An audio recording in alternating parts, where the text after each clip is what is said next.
a fabulous fabric from the land of the five rivers.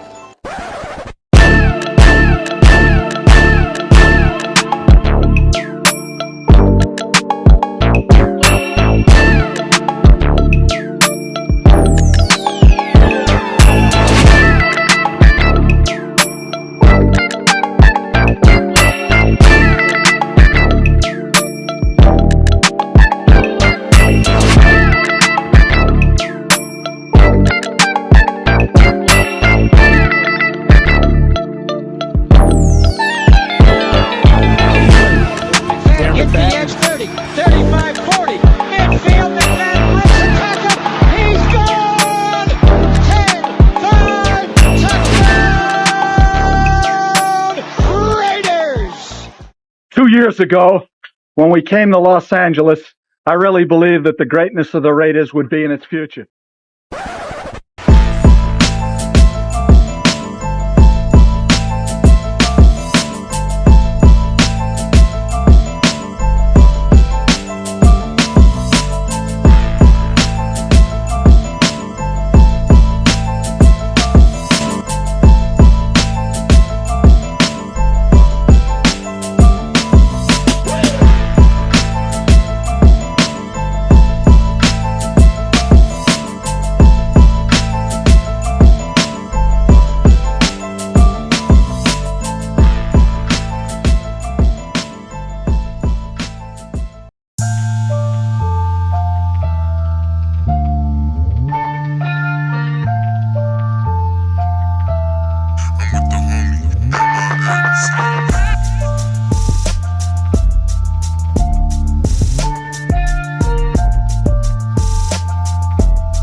We back.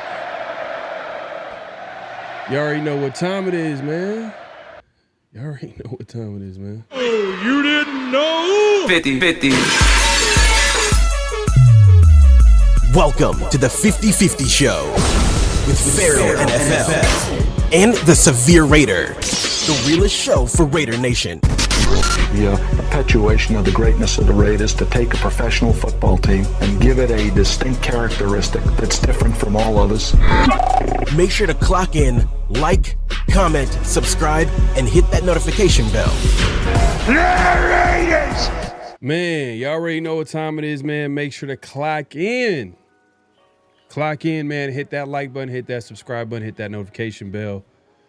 Man, we got a lot to talk about, man. Hey, man, it's pretty much the season's almost officially here, you know, in our book. I mean, we went through the whole off season, obviously going through what going through all the scenarios with this team and what it could look like and what the players that they can pick up in the draft, free agency.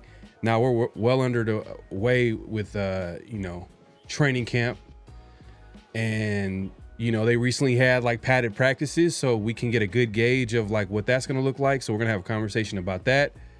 Flags on a play, notable quotables, all that good stuff. Wilkins is in the news. Like we said last week, there's going to be, as time goes on, there's going to be more information about Christian Wilkins in the situation. And it doesn't, I don't know if it gets any better. It's just I don't know. It's still kind of weird. That's where I'm at with it. But we'll get into all that, man. Certainly not any clearer. Yeah, definitely, man. But Severe, what's going on, bro? How you been? Been good, man. Good. Happy this training camp is underway, man. Our rookies in there. The rookies performing well. We got some surprise guys that are playing pretty well. So this team is coming together nicely, man. It's coming together nicely. So I'm actually anticipating the season. Looking forward to see what we're able to do. Yeah, man. Hey, and man, salute to everybody pulling up. The night crew is officially in the building. I see y'all in the chat, holding down the chat, man. Salute to Jack. Jack pulling up, man. Appreciate you coming through, my guy. Rick Rock is in the building, man. Every time I think of Rick Rock, I think about that E40 song where he sampled To Be. You know what I mean? You know what I'm talking about, right? Yeah, we rock the rock to he beat to rock. Yeah. Rick Rock, man. Appreciate you coming through. He says salute 50-50 show, brother Pharaoh, Severe, the Silver and Black Raider Nation, man. Family salute, man. Yeah, appreciate you coming through. Space Beast in the building. My dog, Space Beast. Salute. He says, I'm waiting for Severe's new thoughts on Wilkins' release. Yeah, hey, man, because more information has come out, so we'll see what Severe has to say on that. We'll have that conversation. We'll talk about that. Yeah, man. Hey, man, appreciate it, man. We need it. We got to upgrade it. Oh, man, I did not know that it wasn't coming across the screen. My bad, y'all. My bad. But yeah, appreciate it, my guy. My guy Raider Smoke in the building, man. Appreciate you coming through. Salute, man. Salute, appreciate you coming through. Hey, man. That might be the case. Who knows? Like the way the things coming out right now is crazy. Yeah, it's crazy. I don't know what to believe, but where there's smoke, there's fire, right? So we'll see. Yeah. Kevin in the building, man. Kevin Lurker's in the building, man. He says late night banter. Salute Nation. No crotch grabbing. Oh yeah, man. That's listen, we gonna have to get that. First of all, yeah, definitely none of that, man. None of that. Diesel, haven't seen you in a while, man. Appreciate you coming through. Salute my dog Diesel. Raider Way in the building, man. My guy's coming through, man. Everybody's coming through left and right, man. Cause season's around the corner, man. The Raider season around the corner, I guess. Hey. Countdown to the Hall of Fame game. Are you gonna watch? I don't know if I'm gonna watch that, man. I'll be honest with you. I might turn it on maybe, but it's not gonna be anything of, It's not a must watch. I want to see Trey Lance. I've been hearing Trey Lance has been looking really good. Like he's made a whole bunch of changes to his mechanics, and he's supposed to be starting that game. So I kind of want to see what he looks like. No, okay, yeah. I found out like today, I think today or yesterday that Trey Lance was with the Chargers. So that was one of those moves that was done on the low, like where nobody really knew. Well, were you aware where he went to this offseason? Was that one of those? Yeah. Oh, okay. Yeah. I wanted us to take a look at him when they grabbed him. I was like, that's a good move because he's similar, a lot of similar traits to Justin Herbert. Obviously, not the same level of skill, but big athletic guys, big arms. So it's like, okay, I can see what Harbaugh's kind of trying to do. Yeah, man. Salute, man. My guy SoCal Sal in the building, man. SoCal Sal, man, is in the building, man. Appreciate you always supporting. Daryl in the building. Says salute, laugh out loud. Man, what's so funny, man? What's so funny? Let me know what's so funny, man. Maybe hitting somebody with the pause. Oh, hit with the pause, yeah, man. I got to do it every now and then. Appreciate everybody coming through. Salute. I see Severe warming up like a boxer. Hey, man, they waiting for it right now. They waiting for the Severe 1-2. Let's see, man. Let's what's going on, man? All right, let's just get into it, man. Les in the building, man. My guy, man. Appreciate you coming through. Oh yeah, let's salute to you. Let's just get into it. So, obviously, Christian Wilkins' situation is kind of like the biggest news regarding the Raiders outside of training camp. We'll get into that. We'll just lead off with Christian Wilkins. So, what we now know, since last week is that Adam Schefter today reported that the issue in question was that he went up to a teammate and kissed him in the head, on his head. But I think, in my opinion, I think there's more to it than that. But that's what's being reported by Adam Schefter, and usually he doesn't miss. But I'm sure, like, you know, there's moments like this where he's like, well, he kissed him on the forehead, and I forgot to mention this. You know what I mean? He probably has more information, but it just sounds weird. I think there's more to it than that. I don't think what everybody's talking about is just him just doing that. And what it was is that, like, he did that, and the teammate, his teammate didn't take it lightly and went to human resources and reported the issue. He didn't even go to coach. But that's what I'm thinking, that is he did way more. But they're not going to talk about that. They're not going to bring that up. I think he did way more than what they're saying.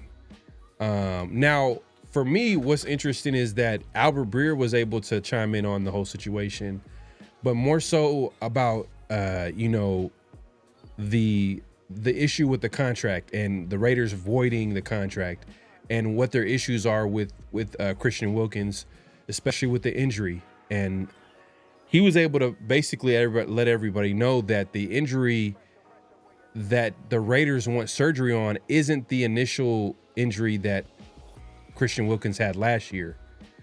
He re-injured his foot, but it was a different part of his foot, if that makes sense. So the Raiders wanted Christian Wilkins to have surgery on that because it was causing more delays in the health of his foot. Original injury.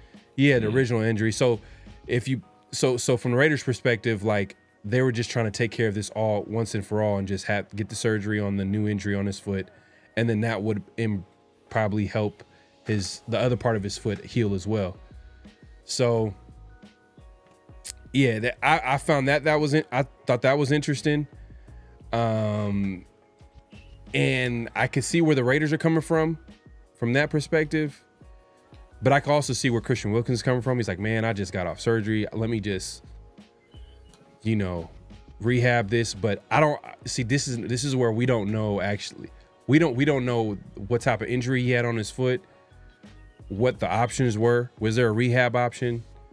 So yeah, there's a lot of things that we kind of don't know, but yeah, man. And you know what? Hey, I got to give it to you, Severe, because I was listening to, a guy that, Raider Nation loves to hate.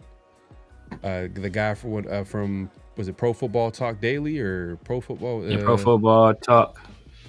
Pro Football PFT. Talk, right? Yeah. Mike Florio. He's into this types of stuff, like looking into contracts and the wording. And I think we were talking about it earlier. He was a lawyer. I think that's his background. He mentioned that it's an uphill battle for the Raiders because there's nothing in the contract that would suggest that they can void his contract based off him not wanting surgery. Yep. So now there has to be more information, maybe, because why would the Raiders go through the trouble of doing all this if they didn't have any type of like really strong evidence? But what is working in their favor is the whole situation with NFL, PA, whatever, what's going on with them and like the issues that they're dealing with. So maybe they're catching them at a good time from the Raiders' perspective. That could help them out. But yeah, Florio's a hater. SoCal, yeah, Florio is a hater. Sometimes like he's a hater. He's a calculated hater though.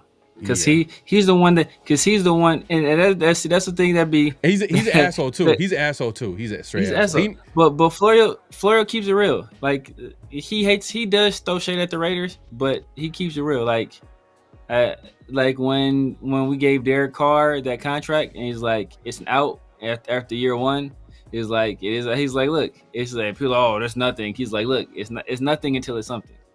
It's nothing until it's something. And what happened? We ended up releasing Derek Carr using that out. So, like that's why you got to pay attention to all of this stuff. And when somebody that has the background that he has, that understands kind of like, you're a lawyer, you you understand contracts, you understand how that wording works. And Yeah. I think SoCal put it in the chat, this legalese.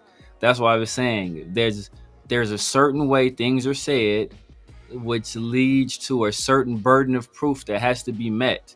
And that burden of proof is a very high burden of proof for a reason. That's why guys sign these contracts, and they put guaranteed money under that protection, because if they put it under the sort of protection that a team can just easily void it or easily find some kind of way to get out of paying it, we'd see that much more often. But it's a very high burden of proof. So I've been saying the whole time, the Raiders would, more likely than not happen, is that the Raiders made a decision based on a numerous events that they didn't want Christian Wilkins on the team anymore. And they found an out with this injury, and they made a demand of him, and he elected not to fulfill that demand. And then they used that as the reason to release him and try to void the money. And there's a situation where, look, we were going to cut him anyway, so let's cut him, void the money, go through this battle, and there's a chance that we were able to recoup that money. Because either way, it's like, if we win the battle, good, we won it. But if we lose it, we were going to lose that money anyway, because we don't want him here regardless. So we're going to have to shell out that money no matter what happened. So, it was a no-lose situation for them, because the outcomes would essentially be the same. It can only be the only thing that can come out of this dispute is a better option for them. It's not going to get any worse than the money they were already going to have to pay him. Yeah. So look, from my perspective, I think there's more to it than what we know. Some of the information could possibly won't really help them in their case to avoid the contract. There might be some information that we don't know that might help them out, because I think the most similar, the situation that you can probably compare it to, but not exactly, is the Antonio Brown situation, where the Raiders were voiding some money in his contract. And that year, I think Antonio Brown, he played for the Raiders. Obviously he didn't play during the regular season, but he also played for the Patriots, and that was also short-lived. They ended up releasing him, and there was a situation where there was a signing bonus. There was something in his contracts where they took some money away from him, and Antonio Brown, I think he appealed both. Obviously he lost against the Raiders, but the Raiders had proof. They had text messages. They had proof, like, where Antonio Brown was saying that I'm not coming back and playing for the team, and they had evidence with that Antonio Brown situation with the Raiders. But with the Patriots, I think he was able to recoup at least like $5 million. Yeah. From the money that he was given that year. Well, the thing about the Raiders with Antonio Brown's guarantee is that it wasn't guaranteed until the start of the regular season. That's why people was just like, bro, all he had to do was hang out, like, till that. I think it was a Thursday night game or something like that. It was like, I want to say, it was like, wasn't even until a Sunday. It was all he had to do was hang out a few more days and suit up for week 1, and all that money was guaranteed. And he couldn't chill and not have any crazy antics until that time. So that's why the Raiders made the decision that, bam, get you up out of here, and we recoup that money. Because remember, Antonio Brown, like he appealed it, but then later on, this is a dude, he was lying. Like, later on, he did an interview. It was like, yeah, man, I talked to Mark Davis, and I was like, I really didn't want to be here. So, I wanted to make sure I didn't do them dirty. And so, I just had them release me before the season. Like, bro, get the hell out of here, man. Like, right. You're acting ignorant, and they cut you because they knew that money was going to become guaranteed if you suited up week 1. So that's why they got you up out of there before then. Right. Yeah, I remember that. I was like, damn, like, if he really wanted to leave the Raiders, he could have just played it cool, played a game or two, or was you know what I mean? Or even been like, I don't know. I'm not saying that it's right, but I'm just saying, like you was about to say. $30 million. All he had to do was just be active for the regular season game, the first game or first couple of games. I think it's just week 1. Man, that's wild, man. That was the most wild, one of the most wild situations that I've seen. But this Christian Wilkins situation is kind of getting weirder and weirder by the day.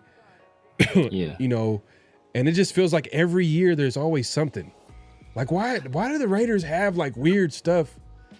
Like, is Christian Wilkins, as time goes on, we're finding out all types of crazy stuff. You know, shout out to Raider Smoke, man, with a super chat. Yeah. Don't want to forget about you, man. We see you, man. He says very telling.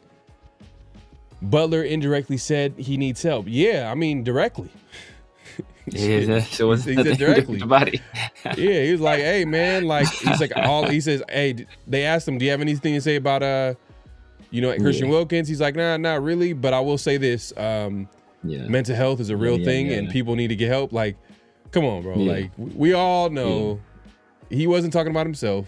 He was talking about Christian Wilkins, and it just reminds me of when he said the mental health thing.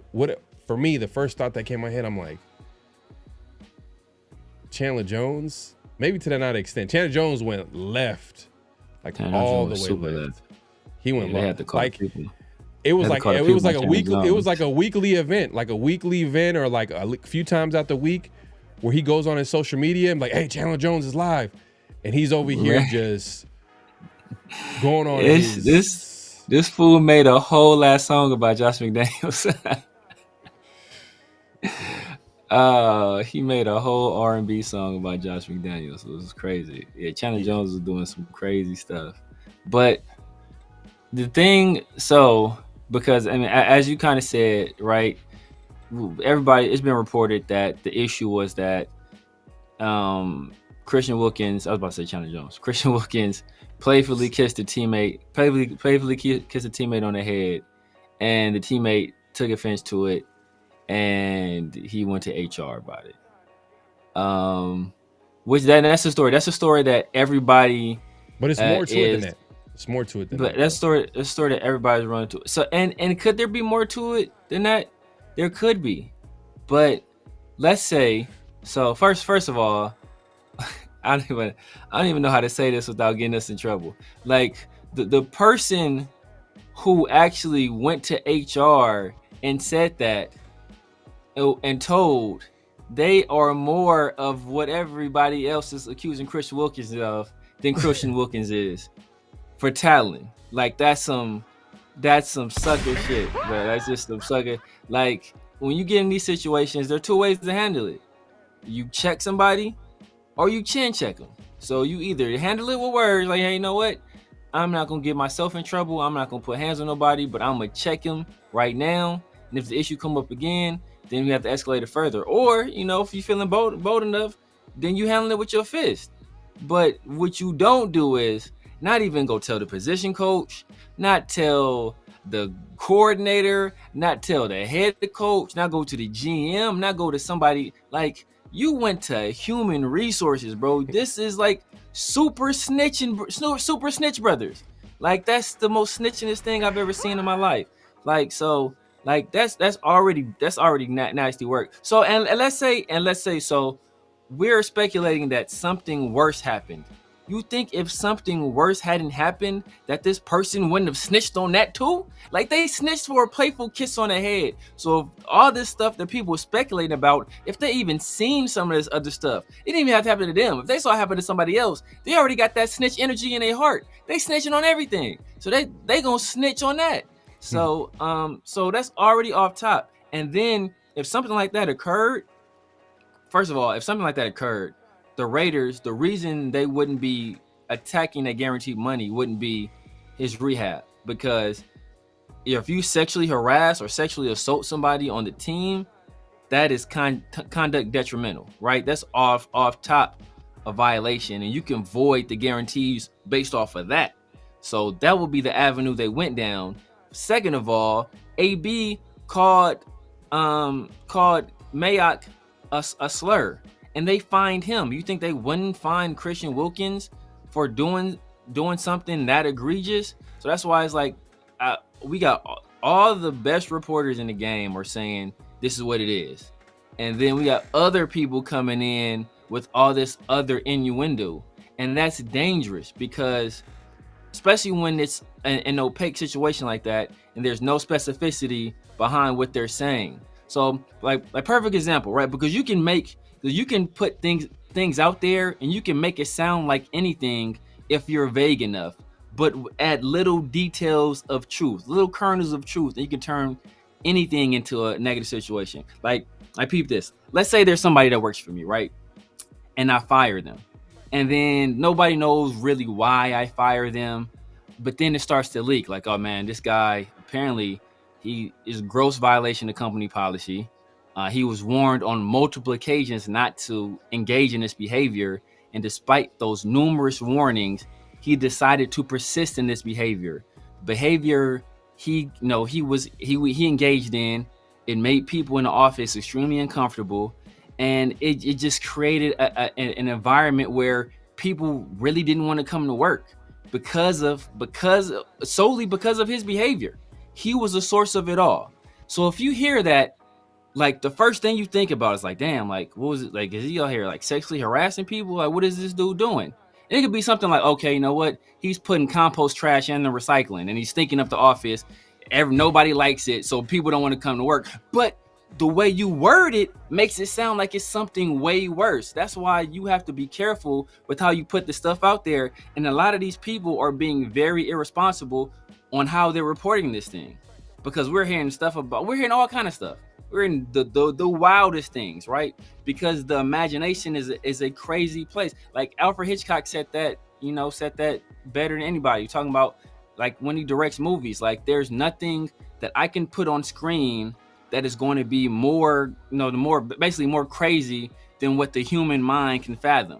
So if you leave just enough space for people's imagination to run wild, it's going to go crazy, as displayed by what we've been seeing on the internet over the past few days. So that's why people got to be careful with how they're talking about this. But that's the day and age that we live in, man. Like, it's just the way social media works. If something happens, if there's some type of rumor, people are going to be talking all over social media, and people are going to try to create content. Not to say that we are, you know what I mean? We've said multiple times that like more information needs to come out. But as time goes on, you have all these insiders come out and say there's some type of incident happening. The incident turned into like a kiss on the head. I've seen some other stuff.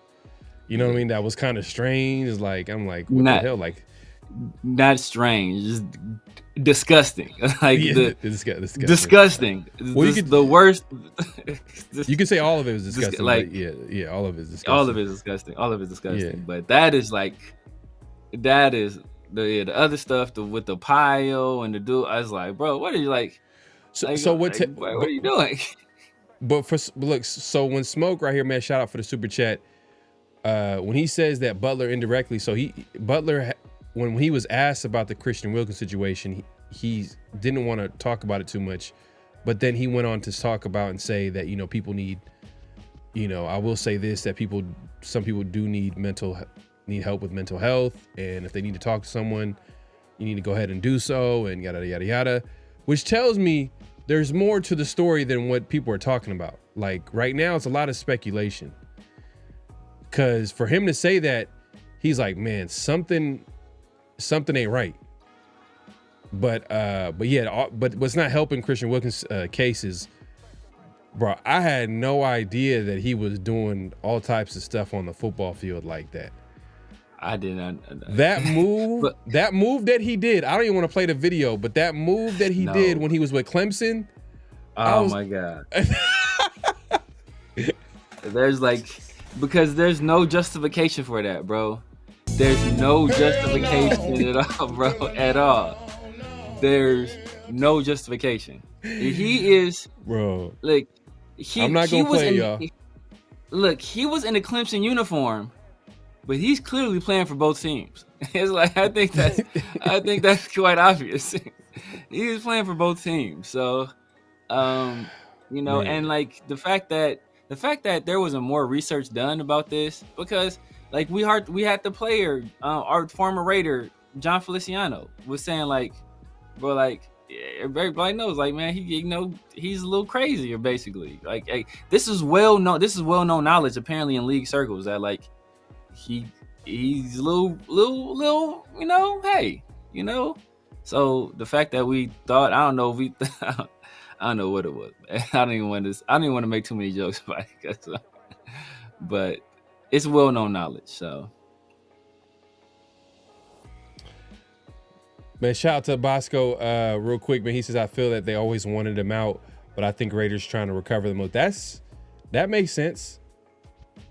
But I don't know, man, because it's like the timing of it.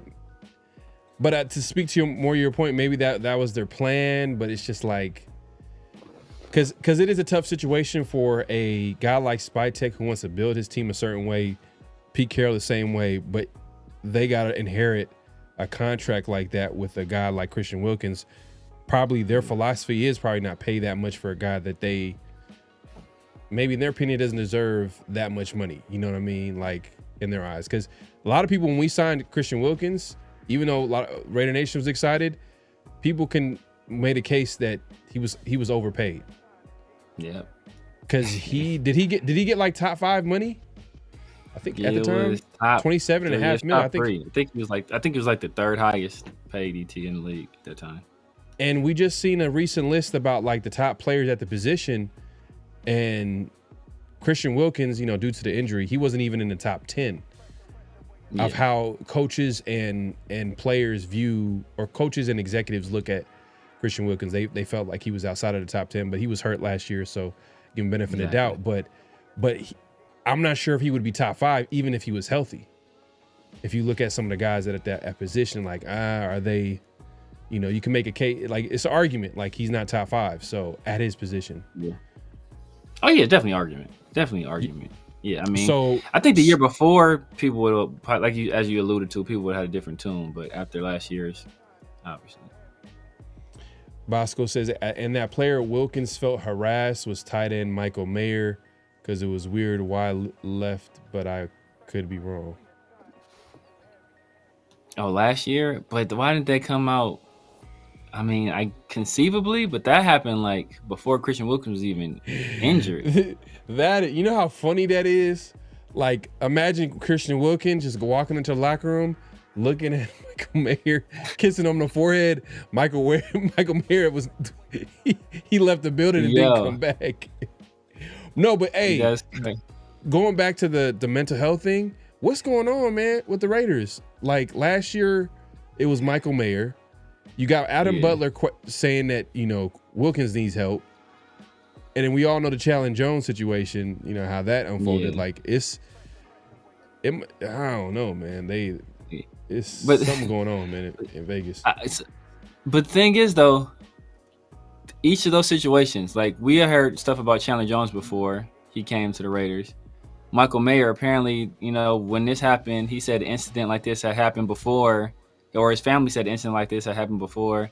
And then with Christian Wilkins, I guess everybody knew he was that way.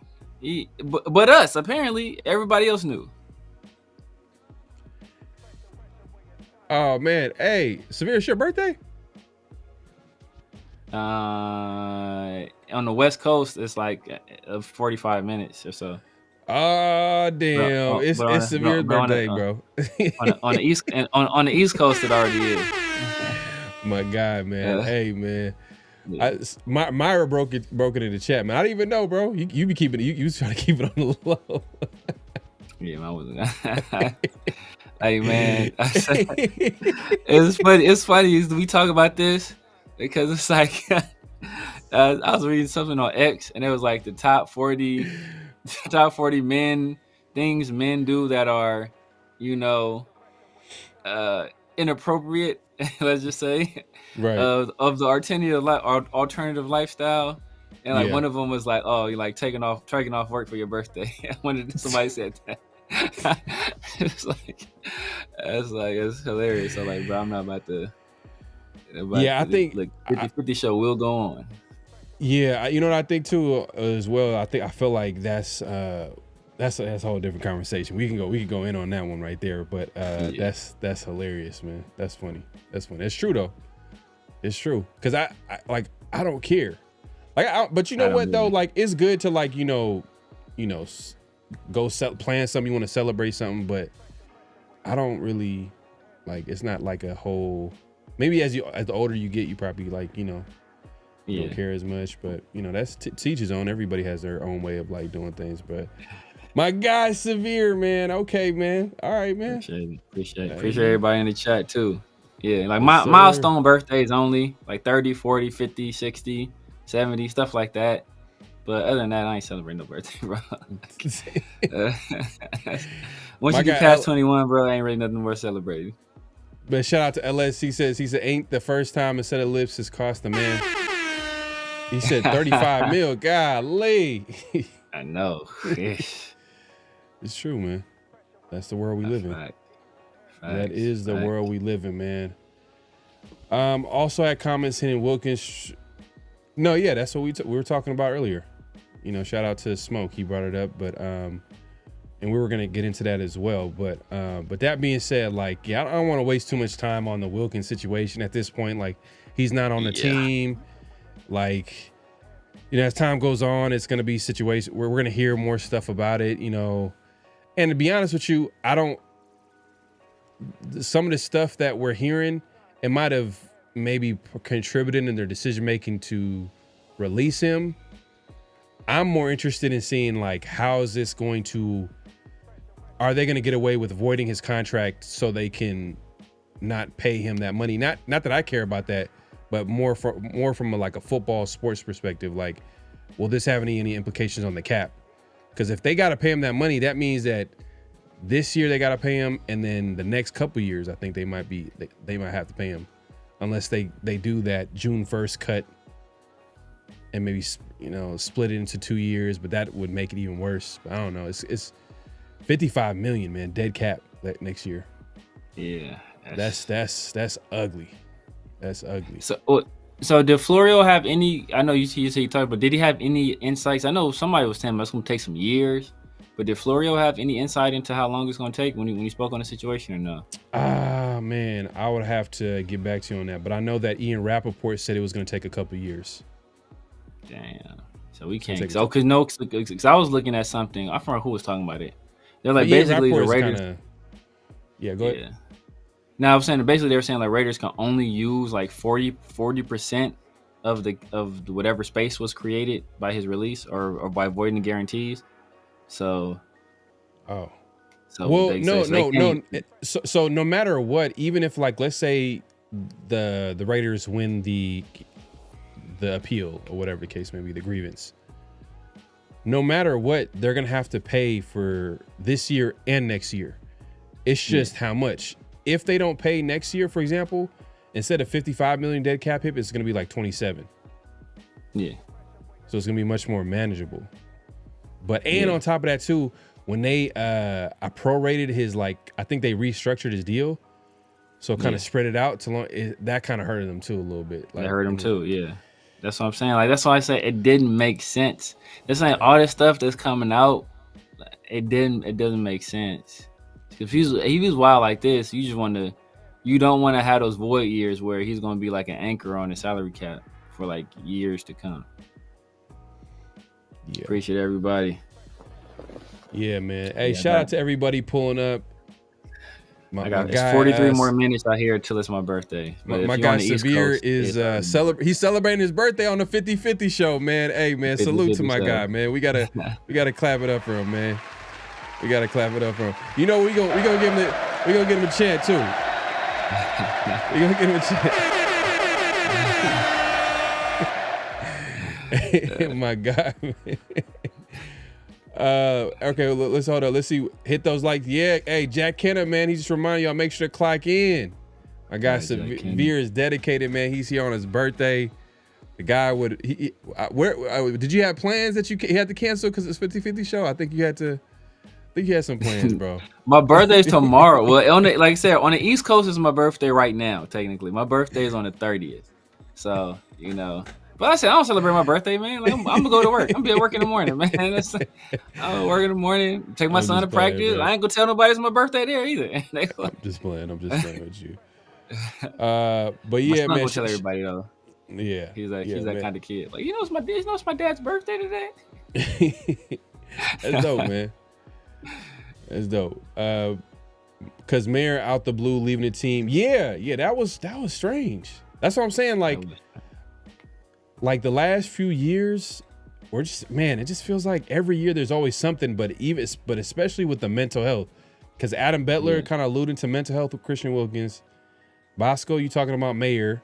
Obviously, last year that was we don't know exactly, but we all can just like make an educated guess, like for him to step away, and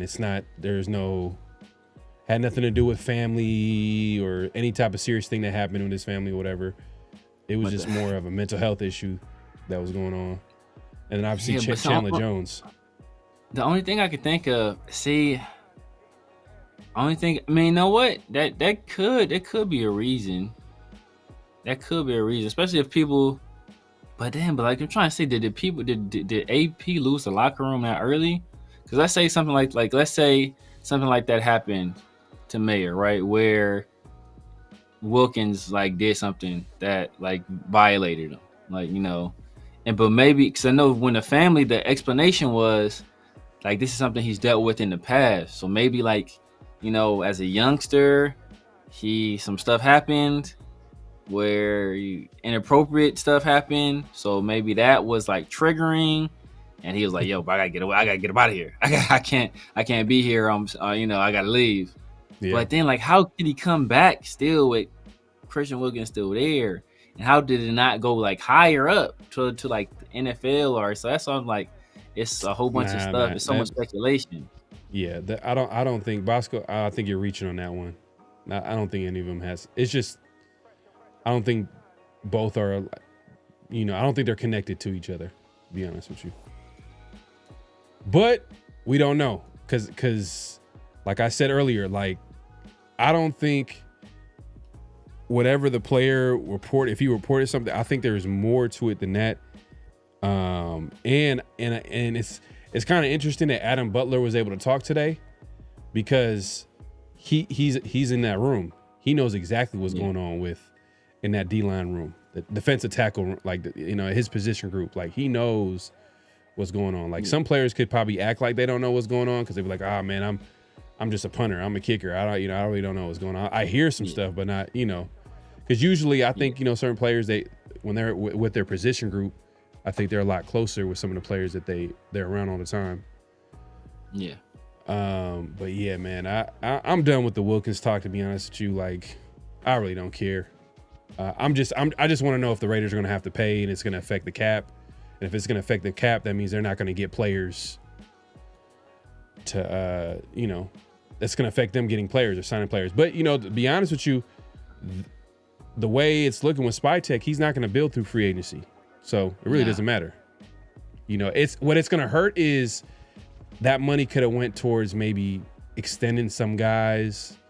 Exactly. Maybe a Colt Miller, Jacoby Myers, who we hear is killing in training camp right now. Like him and Geno Smith. Like that's like Geno Smith's favorite target in training camp is Jacoby Myers. Same thing I've been hearing. Yep. Yeah. And the tight ends. I'll throw in the tight ends as well. And I guess that's a good segue to talk about what's going on in training camp. The Raiders had their last couple of days. They had their first padded practice. We've been talking about this. Last week was the start of training camp, obviously, but for the majority of the offseason, we've been talking about the Raiders and what they've been doing in shorts. You know what I mean? They haven't been as physical. We couldn't talk about it from like a physical standpoint. Like, man, we can't really judge what Ashton Genty's doing or defense or offensive line and defensive line and how that looks. But I mean, there's a lot to like. I mean, you got your boy Dante Thornton. He's making plays. Your boy. Yeah, it's your boy, man. You put me up on Dante Thornton early on. I wasn't the only one, man. Shout out to Raider Nation, man. We all were I feel like Raider Nation that we'll find a few players in the draft that we'll like, and I think that was like an early guy that a lot of people liked. But we did a lot of mock drafts. That was a guy that I liked later in the draft, like in the 6th round. I was surprised that he kind of went a little bit early, but bro, he's going to be the star next receiver. Yeah. This is the 2nd week in training camp, and he's been the starter on the outside. Trey Tucker is making plays. Balling. Trey Tucker is making plays. Yeah. Now, I am hearing this though. This is what I'm hearing about the receiver group, is that the only receiver that's consistently getting separation is Jacoby Myers. Makes sense. So that's something that has to pick up. Hopefully by the start of the season, things will be a little bit better. But that's the guys that have been like consistently getting open and consistently getting separation have been Jacoby Myers, Brock Bowers, and we'll throw in Michael Mayer. He's been a guy that's been heavily targeted by Geno Smith as well too.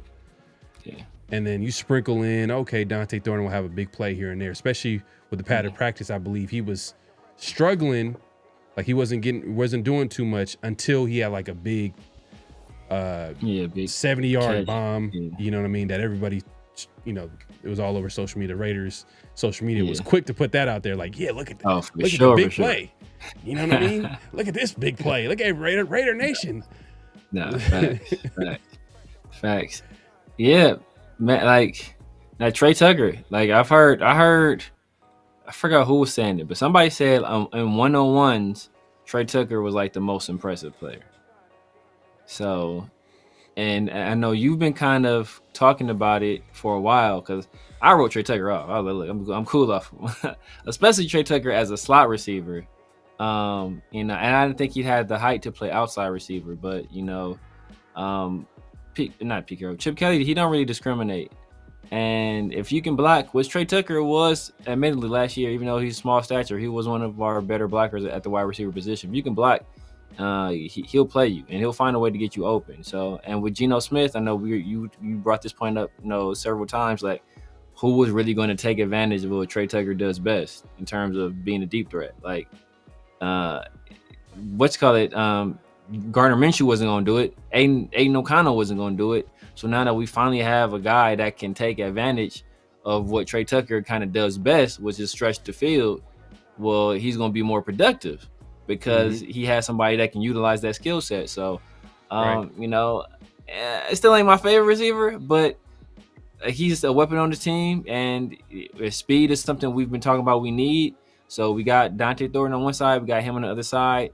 That opens up everything for everybody else, including for Ashton Jeanty in the run game. So if we can get some production out of both of those guys, I mean, that's only better for us.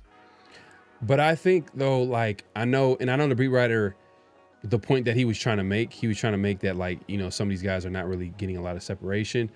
But to be honest with you, I'm not looking at Trey Tucker and Dante Thornton to be high volume receivers. We already have that. Exactly. Brock is going to get a whole bunch of targets. Jacoby Myers is going to get a whole bunch of targets. We're going to run the football. Chip Kelly is going to want to run the football. Pete Carroll is going to want to run the football. Ashton Jeanty,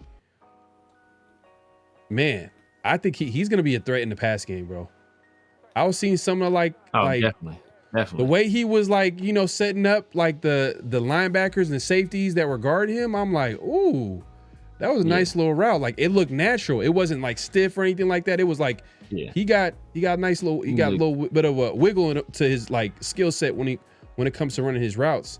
And I think shout out to Rundown, he had a clip that he put up on his social media, and I don't know why Raider Nation does that. Like some people do this. I don't want to say Raider Nation, but someone was like, they posted a clip, but it was like a view of a play where he easily beat whoever was guarding him. It was like a one-on-one drill. It was Amari Gainer. Was it Amari Gainer? Okay. Shout out to Amari Gainer. We haven't really heard a lot. I don't know if his days might be numbered on the team because I feel like we haven't really heard too much about him compared to some of the other guys in front of him. But that being said, Ashton Jeanty easily beat him up the sideline, and he actually even held him. But the ball was thrown, shot to run down. He had a really good view of it, and you could see, Ashton Genty kind of like stretch out, but he ends up dropping the ball. Yeah. There's another version where you don't see that part. You didn't see the end. Yeah. And then someone was like, "Oh, I was there. He caught it." Yeah. I'm like, bro, I didn't even try to argue. I just posted the rundown clip and I just left it at that. I'm like, God, people just be lying. Like, why do you lie? There's no point to lie about it. You know what I mean? It was a great route. He held him. He just didn't finish the play. That's it. Like, leave it at that, man. The truth, man. Stand on the truth, man. I hate people lying, man. And it would have been an obvious flag in a real game. So it's not like he would have been an obvious flag in a real. Like he tore the man's shirt. He held him so badly he tore his shirt. So It would have been obvious. And it was a great route. It's like he faked the real route and he beat him on a go. And it was smooth. Like it didn't look like it was labored. Like the footwork was incredible. He tracked the ball well. He just didn't, he didn't come up with the catch. Part of that was probably because of the hold. And he's a running back. He's not a receiver. So, you're being held by a linebacker. Like that's a tough catch. You would want a receiver to catch it, but he's not a receiver. So, we would have got the yardage off that play regardless of him catching it or not. So, I think people just be lying. I don't know, why you lie about that? Especially, it was just random. There's other people were there. Not like you were the only person there and nobody else could see it. There were other people there, and there's other footage of it. So it's like why are you lying about this? Yeah. I just keep thinking about when what was that song? Why are you lying? Like it was remember there was that song, that viral meme song? Yeah. Bro, some people just in there, they just can't help it. They just and that's the why you always lying? Why you always lying? Oh my God. Oh man, that shit's hella funny, bro. Bro, I should have posted that. I should have just posted that right there. Because that look response. Yeah. Man. Man. But hey, real quick, man, shout out to LS, man. My bad, man. I appreciate this too. He says, I think we should look at Treylon Burks. Man, his situation is kind of messed up. I heard he was killing in training camp, or he was playing well. He was well enough to at least be, on a roster. But I guess it wasn't that well because he ends up getting hurt. Serious injury. He gets a really serious injury. Collarbone. And broken collarbone. What they're planning to do is he's going to be on IR. They're gonna I think he's gonna be on IR, but they're gonna, as soon as he gets healthy, they're gonna release him. That's crazy. Hey, the NFL is ruthless. They're ruthless. I thought they were going to release him with the injury settlement. That's what they originally. So they changed up their plan. That's cold. That's cold, man. That's cold blooded, man. That's cold. You keeping the man from getting paid. You keeping him from getting paid. Yeah. But is Treylon Burks gonna be? Man, it's kind of hard to say. That's like next offseason. I mean, it's hard to say, to be honest with you. Yeah. And he hasn't really done. I wanted to bring him in before, because I know there was speculation, there's NFL rumor mill stuff that hey, you know what, a imaginary trade whereas the Raiders trading a seventh for Treylon Burks. I'd have been cool. Treylon Burks was the first round pick when he came out of Arkansas. He was supposed to be like the AJ Brown replacement, and then he's just been hurt every single year. Every single year he's hurt. No, that GM got fired. That was that was stupid. Why would you not extend AJ Brown? What was the whole thought process of not doing that? His thought process was he wasn't thinking ahead, bro. And now receivers get paid. They're actually one of they're a premium position now. That's they get picked in the top 10, top 5, top 3, whatever you want to call it. Those are high premium. And AJ Brown is one of those dudes. He's top 5 receiver. You know what I mean? So in the NFL. Definitely. And they didn't want to give him an extension. And then they traded him away that offseason. They draft Treylon Burks. And Treylon Burks, he hasn't really done anything since he's been in the league. Some of it has to do with injury, and maybe you can say the quarterback play and the instability at the coaching staff and whatever you want to call it. But yeah, I mean, there's talent there, but I don't think he's going to be able to contribute this year. I think he needs to get healthy, and that's probably going to be like maybe next offseason. And by that time, I'm not sure if the Raiders are going to even like be. I don't know if they're going to be at that point to consider a player like him. I mean, they're probably going to use. They're going to have other options. They can have the draft. They can sign a player. You know what I mean? So who knows? We'll see. Yeah. And plus, they just got Jack Bech. They got Dante Thornton. You know, Trey Tucker should. I think Trey Tucker has one more year this next year.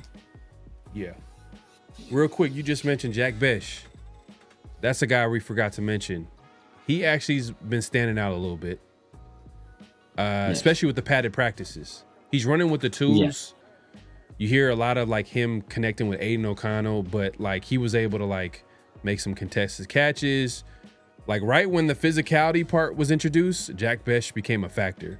So that's a good sign. When it gets real, Jack Bech is going to come. It seems like he's going to be more involved. He was making plays out there. That's a good sign. Because we didn't hear a lot throughout the offseason. We didn't really hear his name too much, I think.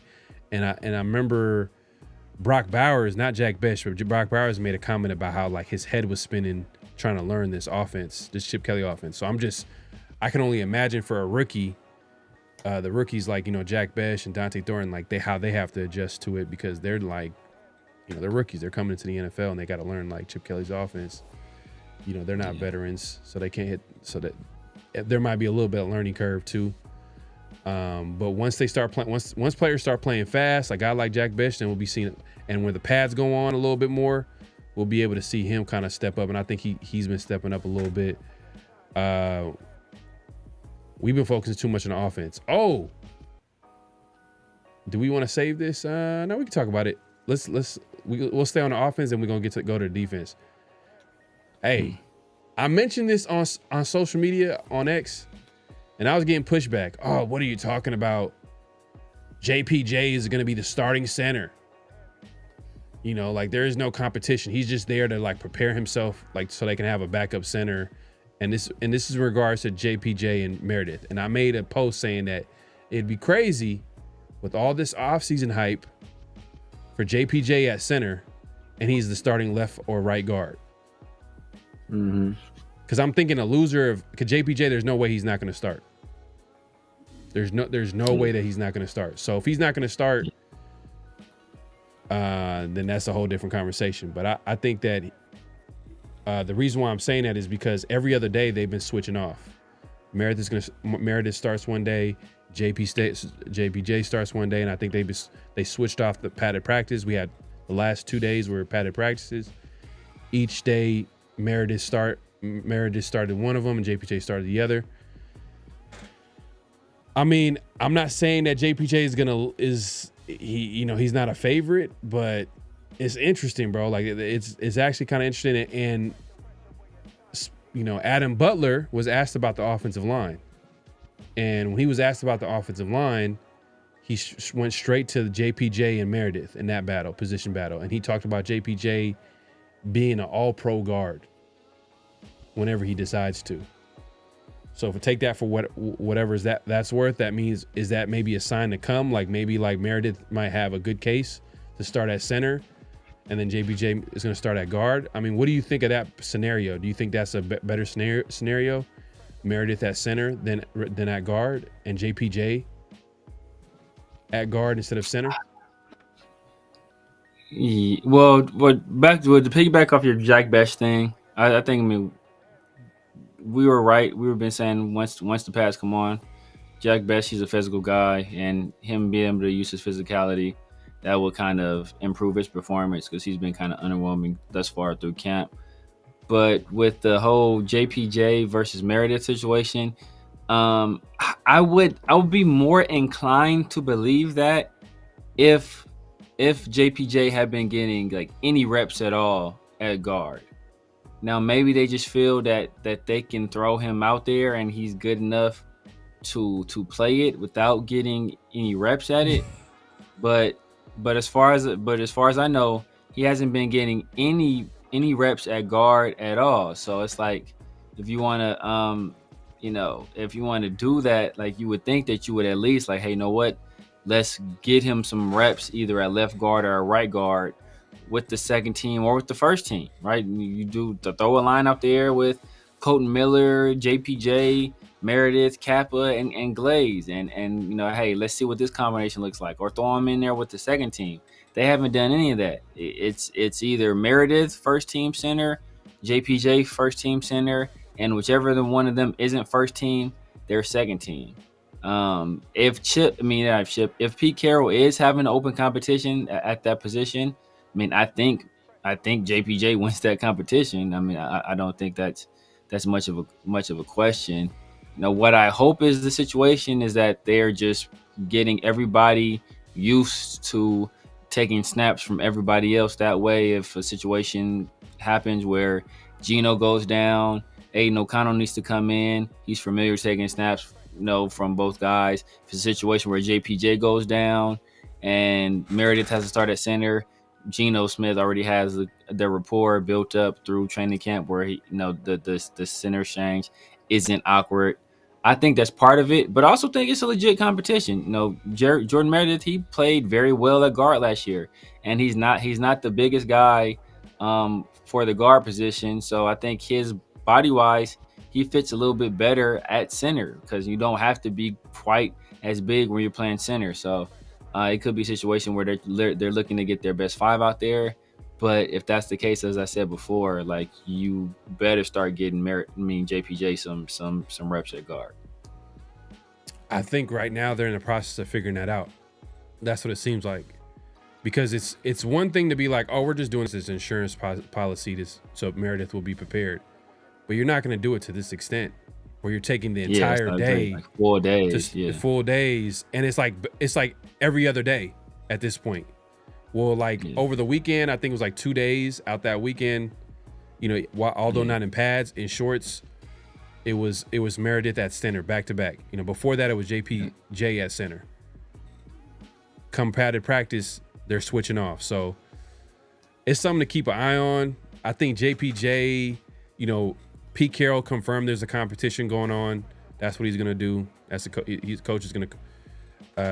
Coaches, he loves the competition. He wants a competition, especially with a guy like JPJ, who it's kind of interesting though, like, that he didn't have like a good relationship, I guess, with Max Crosby. I didn't know that was the case. Yeah. But the way they worded it was like, the way they worded it was like, they're in a way better place now. So I'm thinking, like, why would he have a problem with JPJ? What would be an issue? Like a guy like Max Crosby having a problem with you? It could be something that you said, but it could also be how you carry yourself. I think more of that. Maybe. So we kind of see how JPJ is. Yeah, JPJ is. He's a playful, jokester, Chris jovial Farley, guy. You know what I mean? Exactly. Yeah. And we see Max is like, he can joke around, but when it's time to be, some people don't know when like Christian Wilkins, right? Sorry, we know he's talking about it. Some people don't know when to stop playing. So, and everything's always a joke to them. So it's always joking time. Like, nah, bro, like, we're out here practicing, trying to get better. It's cool, we'll have a laugh, but if you're supposed to be going through a drill, taking it seriously, or you're supposed to be doing this, taking it seriously, if we're showing you something, it's time to take it seriously. I don't want to hear no jokes. I don't want you to be over here having no side conversations. I need you locked in and focused. So, if you're not to that level, especially to a guy like Max, who's uber dedicated to his craft, then he's gonna look at you sideways, like, bro, like what are we doing here? But it seems like, like, I don't know if Max had a conversation or somebody had a conversation with JPJ, but this year they're like joined at the hip, and he's putting in hella work. He was down in Florida with Geno Smith, like, getting work in down there, like extra work, getting that kind of relationship, that rapport with him. So I think it's been a complete 180 in him. And like I said, even if it was a competition between him and Meredith, I fully expect him to win it, and I expect him to be one of the better centers in the league. So, early prediction offensive line. Who do you think is going to be? Miller, Parham, JPJ, Kappa, and Glaze. I think Rogers probably at some point supplants Kappa. And there's a very good chance that Meredith at some point might supplant Parham. But day one, that's what I'm rolling with. Week one, rather, that's what I'm rolling with. Yeah. We'll see, man. But hey, look, I'm all about getting the best 5 out there. So if Meredith is the center, and JPJ replaces Alex Kappa, I think that's a better offensive line. You could argue that might be a better offensive line than Alex Kappa, Glaze, and JPJ at center, and then Parham and Colt Miller. But we'll see. We'll keep an eye on it. Right now, they're going back and forth. For everybody that was like questioning me and saying, "Oh, they're doing it for insurance policy." Nah, there's a competition going on. Just letting y'all know, man. This is a competition going on. We'll see how it shakes out. But in the end, it might just be JPJ at center. But I'm just saying, like, they're trying to get the best 5 out there. So if they feel like they can put the best 5 out there and put JPJ at guard, which Adam Butler went out of his way to say, because as soon as he made that comment, he was like, if you don't mind, that's the only comment I want to make about the offensive line. I was like, that was kind of interesting. He just say that comment and you just keep it pushing. He just end the I mean, I don't know if he was asked. I think the conference might have ended after that when he said that. Yeah, maybe they called him and like, Adam Butler, you it's weird. You'll sit your ass down, man. But Genty being a factor in the pass game, I think that's going to be a big thing. Like, I think it's going to be a big deal. Like, he's going to be part of the pass game, and I think he's going to be a weapon. And I can't wait to. I want to see how that looks like. Obviously, him running the football it's going to be a given. We'll see how that works out. I haven't heard too much about Dylan Lobby. Like, he's gonna get cut. He's not gonna make the team. He's not making the team. Yeah, he's not gonna make the team. He's not. I can see him making the team. How? I can see him special teams. Because if it's between him and Sincere, they're gonna go with the guy that plays special teams, and I don't think Sincere plays special teams. So that's the one avenue where I can think of where he can. Sincere is way better than him. He can make it. I think Sincere is better than him too, but it's not always about who's better. It's about who can play on these units. I know, but it's just that one is just Sincere could easily be the number 2 back. Like, he could be the number 2 back. If it wasn't for Mostert, I'll give Mostert the benefit of the doubt just because of the experience, and he's faster. He's a speedier guy. Like, he complements, Genty well, and the fact that Genty's more of the physical back, and then you got Mostert that will get you around the edge, and maybe a big play happens or whatever. But McCormick, man, I don't know, man. Dylan Lobby, I don't know if I could justify it, man. Because he would have to be a great returner. Because that's basically where the special teams value that you're talking about is him as a returner, right? Mostly, yeah. But he can probably play on some coverage units too. I don't think Sincere could do that, especially with his past injury history. I don't think they would do that. So, yeah, punt returner or kick returner. From what I'm hearing, Zeus has been getting some. Because I'm saying it's not gonna be Zeus. I doubt if it's gonna. I want to say it's not gonna be Zeus. I doubt it's gonna be Zeus. From everything I'm hearing from people that are there, Zeus is slimmed down. He looks super explosive. He's having like a great camp. Not only the regular camps unpadded, but now actually with the pads on, been one of the better guys. And they said he was getting some work in with the ones today as well. So, they said he's been like, there's like he's legit. Like, if it wasn't for Mostert, is like, and even with Mostert here, like, they could see a situation with Zeus being number 2 back. But they also said Sincere is not having a bad camp either, and that Sincere kind of profiles as a number 2 back as well. I gotta see it. I'm not gonna lie. And before I buy in with Zamir, I just gotta see it. So whether that's preseason, and because how many running backs are gonna make the team? Like, what, 3 to 4? 3 to 4? Yeah, 3 or 4. I'm leaning 3, but maybe 4. Because they're not carrying a fullback anymore. So, and they're gonna want to run the football. If you're gonna want to run the football as much as the Raiders are gonna do, then like it makes sense to like make sure you got some depth at that position. Yeah, I mean, we talked to offensive line, wide receiver. Gino looks good. Like the quarterbacks seem pretty decent, pretty solid. Like it's night and day compared to last year, where like we were like hoping and praying that we hear some good news from camp with Geno Smith and Aiden O'Connell. But this year, Aiden O'Connell looks like he's kind of gotten better. He's kind of like solidifying that backup role. And then like Geno Smith is just, he's been better than what the Raiders had the last couple seasons. And it shows, especially his arm talent, the fact that he could throw, like, I forgot who made a comment that like, it might've been, I don't know if it was a Kobe. It was one of the players, and they were like, man, this offense you're going to see right now, we're figuring it out as the time goes on. Watch camp.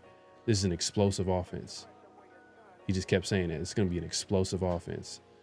So, and, they got some interesting pieces, so we'll see. But, man, shout out to Raider Smoke, man, with another super chat, man. Another one. I had you up here, man. I seen the comment, you know what I mean? I guess it's a good segue to talk about the defense.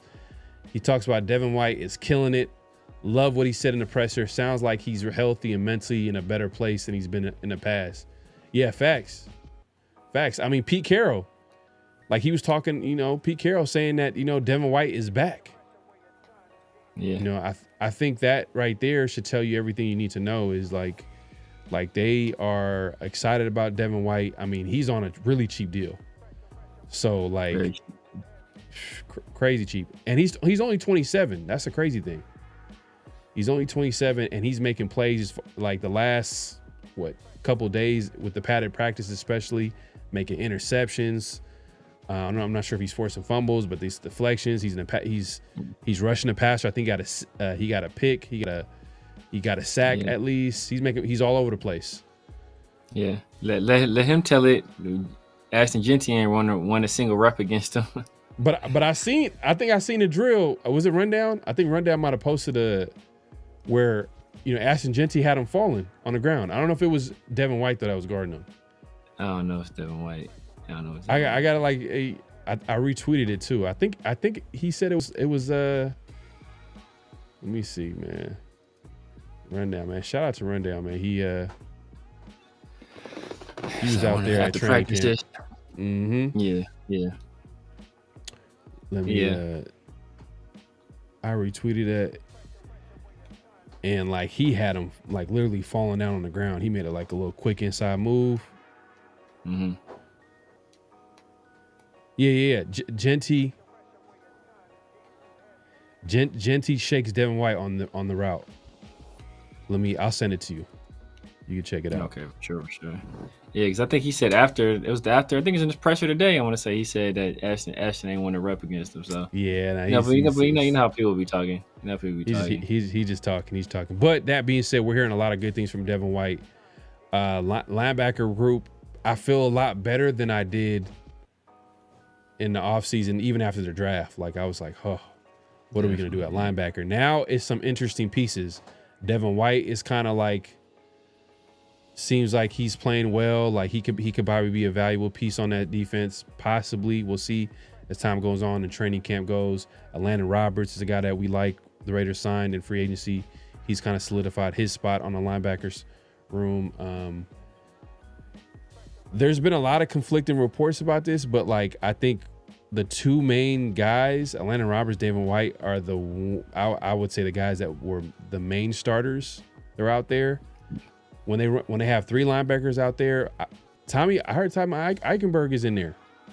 He's been a guy that they've been including on the defense. I don't know how you feel about that, Severe. I'm not even going to ask. I already know. That's not something that you want to hear. We'll see what happens. We'll see what happens when the bullets really start flying. But yeah, like I said, because what I've been hearing is when it's three linebackers, it's been essentially Devin White, Landon Roberts, and then Jermaine Pratt like stand up. That's basically like a pseudo edge. That's what I've been hearing. Yeah. So like I said, it's conflicting reports on like I know like the Athletic, shout out to Tashawn. He said that it was when they run three linebackers. Tommy Eichenberg is a guy that's been out there a lot with Devin White and Landon Roberts. They're bringing Jamal Adams and Jermaine Pratt slowly. But I like Jermaine Pratt. I think he's gonna have Yeah, go ahead. I mean, it just don't make no sense. I can see why you bring Jamal Adams along slowly, but Jermaine Pratt been here for months. Like, why you bring this dude along slowly? Like, bro, how slow? Like, how much slower are you gonna get bringing this dude along? He been here for a long time. If you ain't got it by now, bro, you SOL. But Right. like I said, I mean, I don't want to put too much stock in position groupings because I also heard that when the Raiders go 11, it was Michael Mayer that was starting tight end. So that's why I don't want to read too much into it right now. And that was like a thing that was consistent. Like when they go 11 personnel, one running back, one tight end, it was Michael Mayer essentially damn near every time was a starter. Who's in the slot? Who's in the slot? They didn't say, but I'm pretty. If it's 11, I'm sure it's Jacoby. Oh, okay. I'm just saying because they might move. If it's 11, So it might move Brock out to the slot, but they would consider him a tight end at that point. Yeah, I guess. They would still say. So it would still be 12. So that's what I'm saying. When they say it was 11, it was Mike. That's why I was like, we want to look at it, but like I said, I'm not reading too much into it. Like I said, they're saying Zamir White getting first team reps. I mean, like saying the fact I was more concerned with the fact that he's been looking impressive while getting first team reps. But, I heard that when they're like putting their running backs in order, it's still Genty, Mostert, Sincere, and then Zeus is like fourth in the pecking order when they're like going through like drills and stuff like that. So we got to read what into it, what you will. I don't know how you feel about this, but like this has also been talked about is that the offense and defense has been going back and forth. This time last year, I mean, you could probably argue the last couple of years, the defense has been dominating the team. And, the excuse at the time was like, well, the defense is always going to be ahead of the offense and they know the plays. So it's kind of easy for them to like really, but they've been saying it's been going back and forth with the offense and defense. So I don't know if that's a good thing. I don't know if that's a bad thing. I mean, how do you take that, Severe? Because it could be like, because the Raiders lost a lot of key pieces on defense this offseason. They got a lot of new pieces. We lost Christian Wilkins at defensive tackle, who we only have for 5 games. I understand, but what was the strength of the defense going? Last couple of seasons we've been talking about the defensive line, right? Especially with Christian Wilkins, Coons. We're not going to be able to see that. It still might be a strength, but it's just going to be a lot more question marks. Yeah. And then we get to the cornerback room, it's a lot more like there's gonna be new starters. Bro, the Cameron Richardson, is he gonna be the starting outside? No one called that. Like, I don't think anybody would have predicted that. The Cameron Richardson right now, like, it's early, but he's been a guy that's been playing with the ones. Stokes has been there exclusively. Like, he is you kind of almost could pencil him as a starter right now because from OTAs to training camp, he's been consistently the guy on the other side. But the Cameron Richardson has last couple of days, he's making a case. Darian Porter obviously was a guy that was on the starter on the other side. He's a rookie. Richardson's kind of got in there, gotten some time with the ones.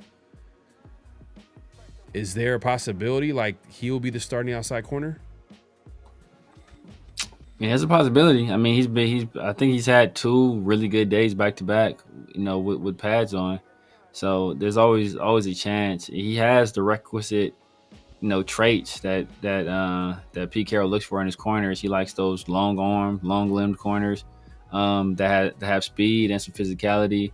And DCAM, he's been showing that. And if you think back to even last year in camp, I want to say DCAM. Remember, like last year we were talking about DCAM and Jacorian last offseason were 2 guys that were both like impressing the coaching staff. So I can definitely see DeCamerion kind of coming in and usurping Darren Porter, who had been essentially penciled in as the starter opposite of Stokes, and taking that job. Especially, he does have an actual year of NFL experience under his belt. I know a lot of us want to remember, because it's impossible to forget how he got done in that Chargers game. So like that's kind of the last thing that sticks in our mind. But he was coming off an injury, earlier in that year. So we kind of don't know where he was in terms of his health. I know the expectation is if you're on the field, we assume you're healthy and we expect you to play as such. But he was a rookie, mid-round pick. It's his first real NFL game action. So maybe you want to give him a pass on that and kind of wipe the slate clean. What we drafted him in the 4th? In the 4th, yes. Definitely 4th? Okay. 4th, yeah, 4th. Okay. Another corner that we drafted in the 4th the year prior, not last year, but the year prior, I think he's a guy that he's probably going to be right now. Like they're kind of, some people are saying that he's like the 4th corner. And that's, I'm forgetting his name right now. Jacorian Bennett. Jacorian Bennett, man. Is he going to get cut? Is he going to be a surprise cut this year, or do you think he's going to be?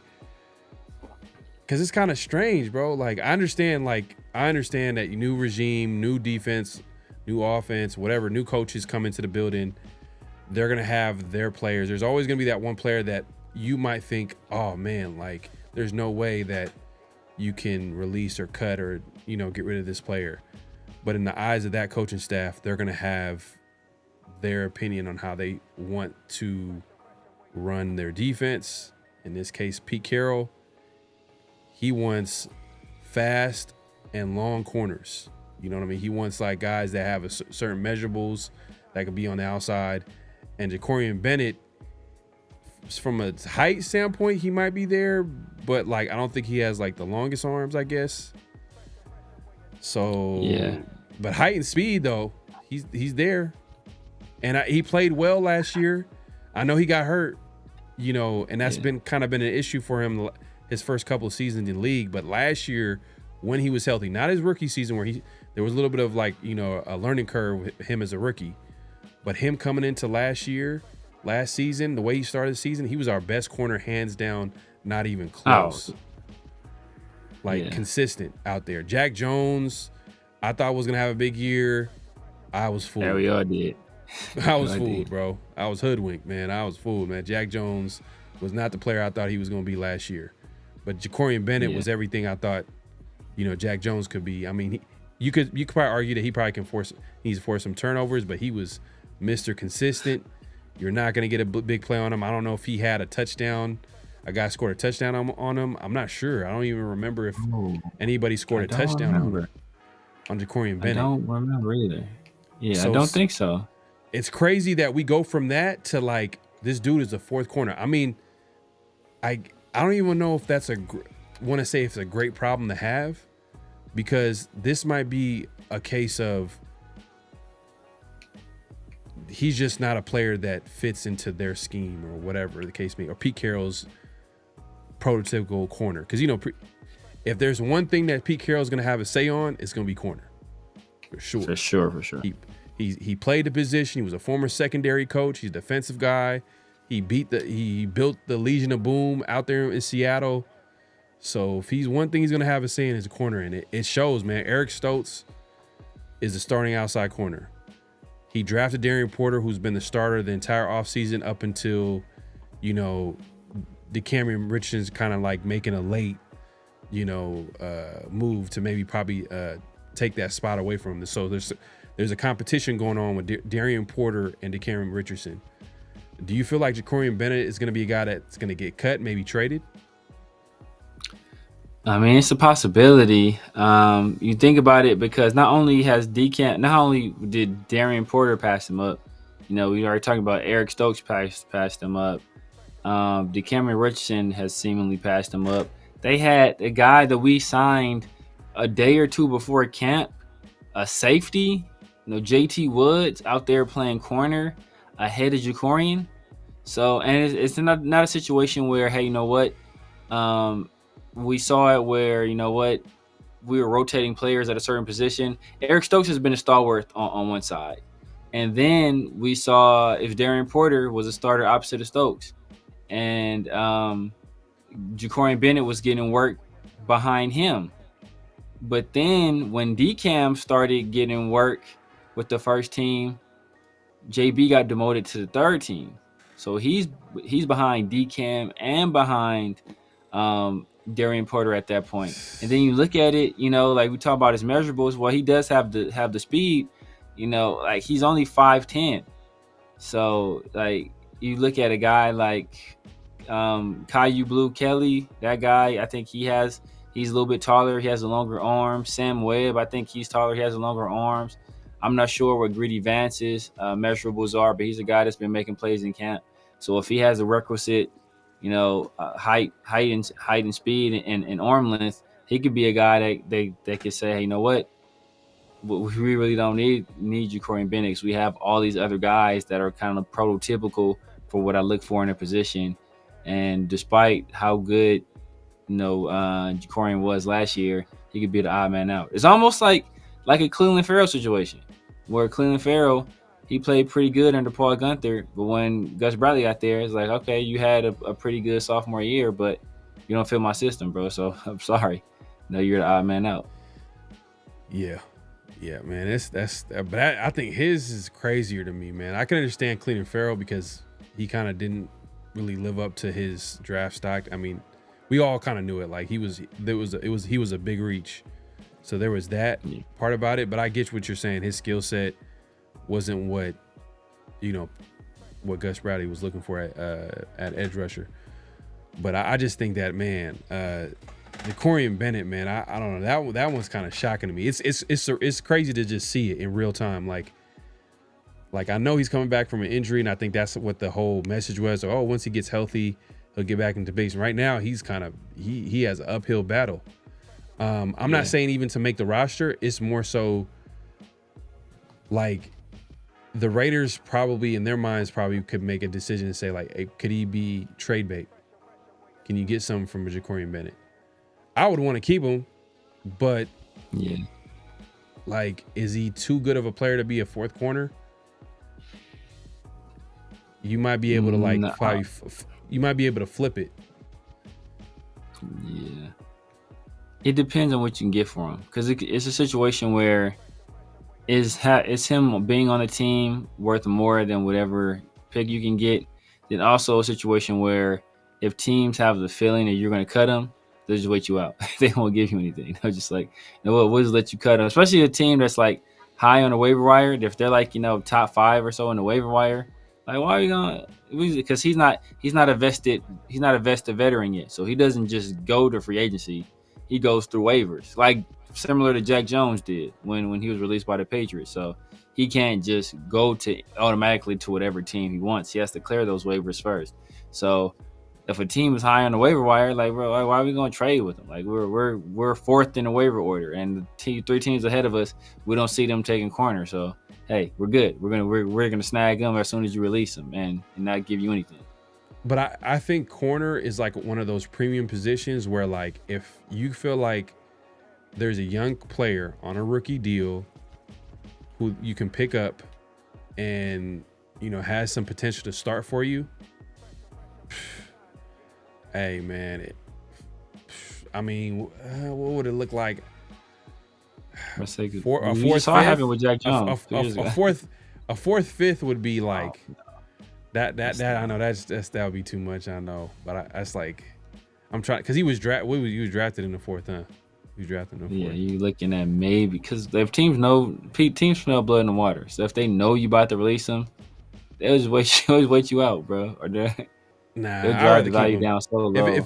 If it's a 6th round pick, I'd rather keep him. If it's a 6th round pick, I'd rather keep him at that point. Unless you just have no plan. Unless you like have no plan to use him at all. It's like you just know, like, he ain't. I'm not used. Because remember, they talked to the secondary coach. I want to say Robertson. I want to say at one point, and they were asking about Ja'Cory, and he was like, you know what?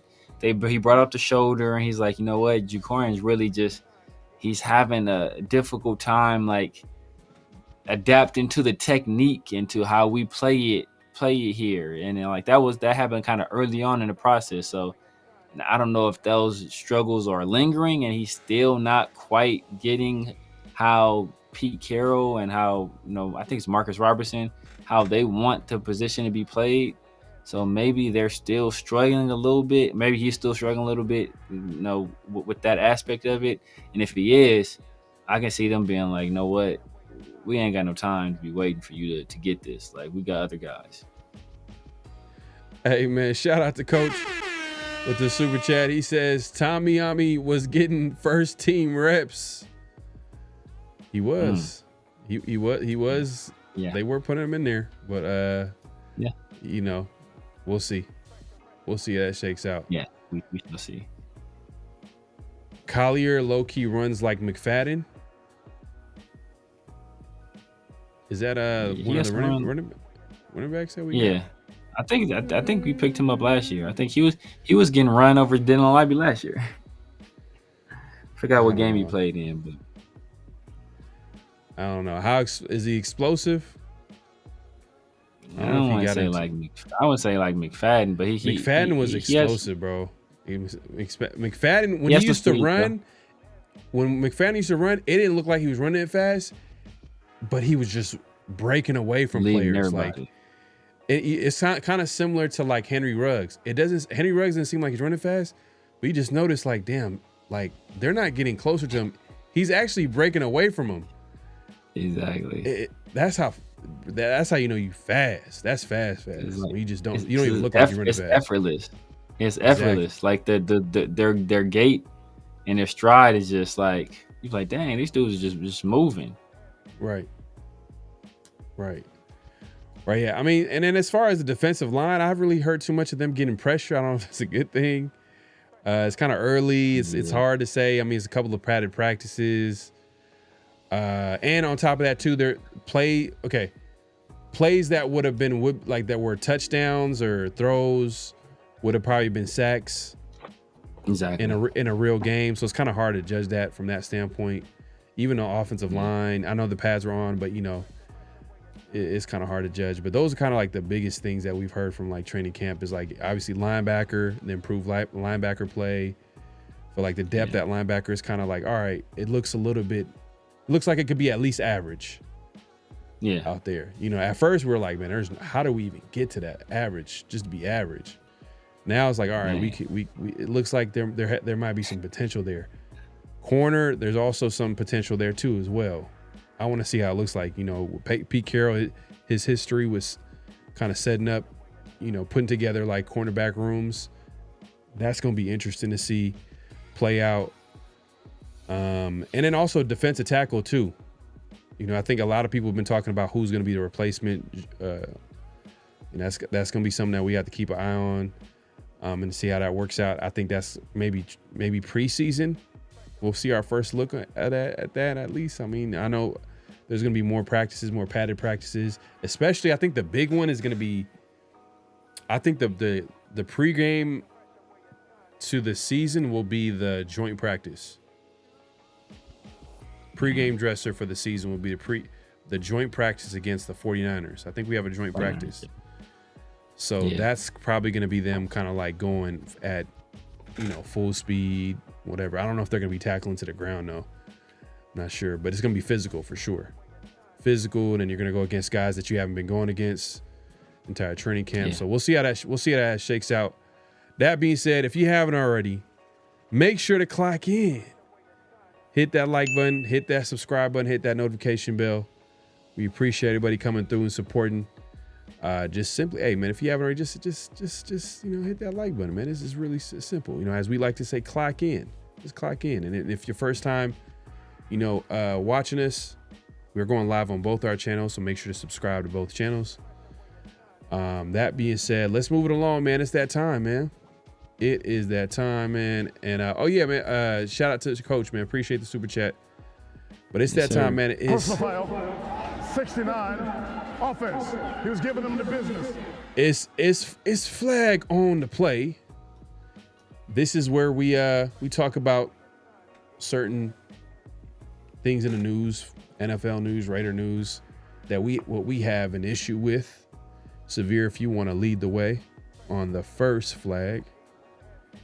Yeah, there were so many flags we could have chose from. So many. Like, I mean, there's so many for sure. Yep. Oh my God, there's so many. But repeat offender, Aaron Rodgers. Aaron Rodgers was out playing golf, and a young fan tossed him a football, obviously looking for an autograph. And what Aaron Rodgers did next, I think it shocked everybody. Yeah, let me give me just a second. I'm gonna pull it up real quick. If you want to hit up the chat real quick, I'm about to set it up. Yes, sir. Yes, sir. Yes, sir. Looks like Alex said Gritty Vance is smaller. He's 5'9". Okay, so I didn't know he was that small. I mean, I wasn't expecting much out of Gritty Vance. Yeah. If you want to talk about Gritty Vance, because that's a guy that we didn't talk about that can possibly this. Yeah. Yeah. Do you see some potential there to be a starter? I brought him up a little bit. He's a guy. He is a nickel. He does have some experience playing nickel. So I can see him, maybe playing that role a little bit. But as we've been kind of hearing, like he's more of a guy that's I think you were saying that like nickel corners are kind of an afterthought. They're like looking at more so that big nickel position where we have the extra safety out there. Mm-hmm. They're kind of deploying that a little bit more. So he's a guy. I mean, I can see him making a roster. He for sure making a practice squad. He's a UDFA, so I'm not sure. A whole bunch of people will be clamoring to sign him to their 53. So if he's not going to be on the 53-man roster immediately, his best course of action would be just to sign here in the practice squad. So I definitely can see the Raiders bringing him back to the practice squad and seeing if he continues to develop, maybe even he may even just replace Darnay Holmes. The Raiders may just say, you know what, we don't even need Darnay Holmes on the team since we're not going to be using nickel corners that often anyway. We're going to kind of go with these other coverage units. Why not just go with the young guy and let that guy kind of get his lumps? So I can see that happening. I like that, man, because I feel like there's a little bit more potential there. Develop a guy. You know what I mean? You kind of know what you're going to get with Darnay Holmes. So if he, and I think the Raiders kind of have a plan to kind of help a young guy develop, especially because the entire offseason they've kind of been using Jeremy Chin in the slot. They've been finding ways to figure out ways to stop, to put the right guys in the right places. And I think with a young guy like that, like you're saying, I think there's just more potential. That being said, let's get back to flag on a play, man. Aaron Rodgers, man. This dude, man, is just he knows what he's doing at this point. But here's the clip, man. The kid is excited. Aaron Rodgers is golfing right here. He's somewhere over here. You're gonna see in a second. Let me go ahead and play the clip. He's excited. He's looking back. He's throwing the ball. He throws it right at Aaron Rodgers or where he's at, somewhere in the bunker. He picks up the football. He looks at him, and he just throws it in the crowd. This dude, Aaron Rodgers, man, he can't help himself. That dude is just a jackass, bro. He just can't help being the biggest jackass in the NFL. Yeah. Aaron Rodgers, you know what I'm trying. We should have like a flag on a play Hall of Fame, like, or award show, like, because there's some repeat offenders, and an honorable mention, because we're kind of tired of putting them on here, is, and I'm just gonna mention it real quick, is say the name, say it. It's you already know who it is, man. It's Devontae Adams. 17. Still say 7. Call him 17. Yeah, 17, whatever you want to call it. He's out there in the news acting like they're basically talking about him kind of like playing with Jimmy G and how like who would have thought that, and I'm sure they're implying because the documentary where he was just like basically taking shots at Jimmy G at quarterback. And now fast forward, the way things work out, he's playing with Jimmy G at quarterback because Matt Stafford is hurt right now. And he's trying to act like, oh, it's water under the bridge. It had more to do with the Raiders. more than the player. I'm like, get your ass out of here, bro. You're basically calling him trash, man. Yeah. You're calling him trash. You're just trying. No one believes you. No one believes you. But it was an honorable mention thrown out there. But the reason why I brought this up is because I think Devontae would be up there in the Hall of Fame of flags on a play. Oh, Aaron Rodgers would be up there a Hall little of bit. Fame, Devontae Adams, Aaron Hall of Fame. Rodgers, Devontae Adams, Travis Hunter. Travis Hunter. Oh my God, yeah. Travis Hunter. Mike Lombardi too. Mike Lombardi definitely. Mark Lombardi, he's also honorable mention because Charles Woodson the other day was on Marshawn Lynch's podcast, and he was talking about how like the reason why he left the Raiders. He talked about like it was back-to-back years with franchise tag. That third year came up, and Mike Lombardi made a comment saying that there's no value in bringing back Charles Woodson. And Charles was like, damn, like that's cold-blooded. Yeah. He was like, that's cold-blooded, man. He's like, there was no reason for me to even continue a conversation. Like, fast forward, you know, he went to the, you know, Green Bay Packers, won a Super Bowl, Defensive Player of the Year, kind of built a lot of his Hall of Fame resume with the Packers, you know, in his prime. But it's, man, flag on a play on Mike Lombardi for sure. That's an honorable mention, but that was a big flag for sure. And I think Mike Lombardi is definitely, I think Mike Lombardi might have a case to win like the biggest flag, the Flag Hall of Fame awards. You know, I think he might have a case because when he talks about the Raiders, I get mad. Like I don't think there's any way where he talks about the Raiders and it's like a positive. It's just a lot of anger, resentment. It's just, I don't know. He has never has anything good to say about the Raiders at all. Man, even more so now because he got fired and it's got fired from us. Al Davis fired him and Mark Davis fired his son. So that is some generational hate right there, man. Like father, like son, man. Mark Davis had to live up to, you know, you got to live up to his pops in some way. You know what I mean? So it's like the Joe Stars, like the Joe Stars versus. A lot of people won't get that reference, but it's a TV show. But yeah, it's like the Joe Stars. That beef will last for eternity. Man. So we mentioned some honorable mentions for flags on a play. What's the second flag on a play, Severe? Second flag on the play. So NBA All-Star, former top 3 pick, star point guard for Michael Jordan's former team, the Hornets. He recently got some new ink. And let's just say Christian Wilkins might want to inspect his tattoo.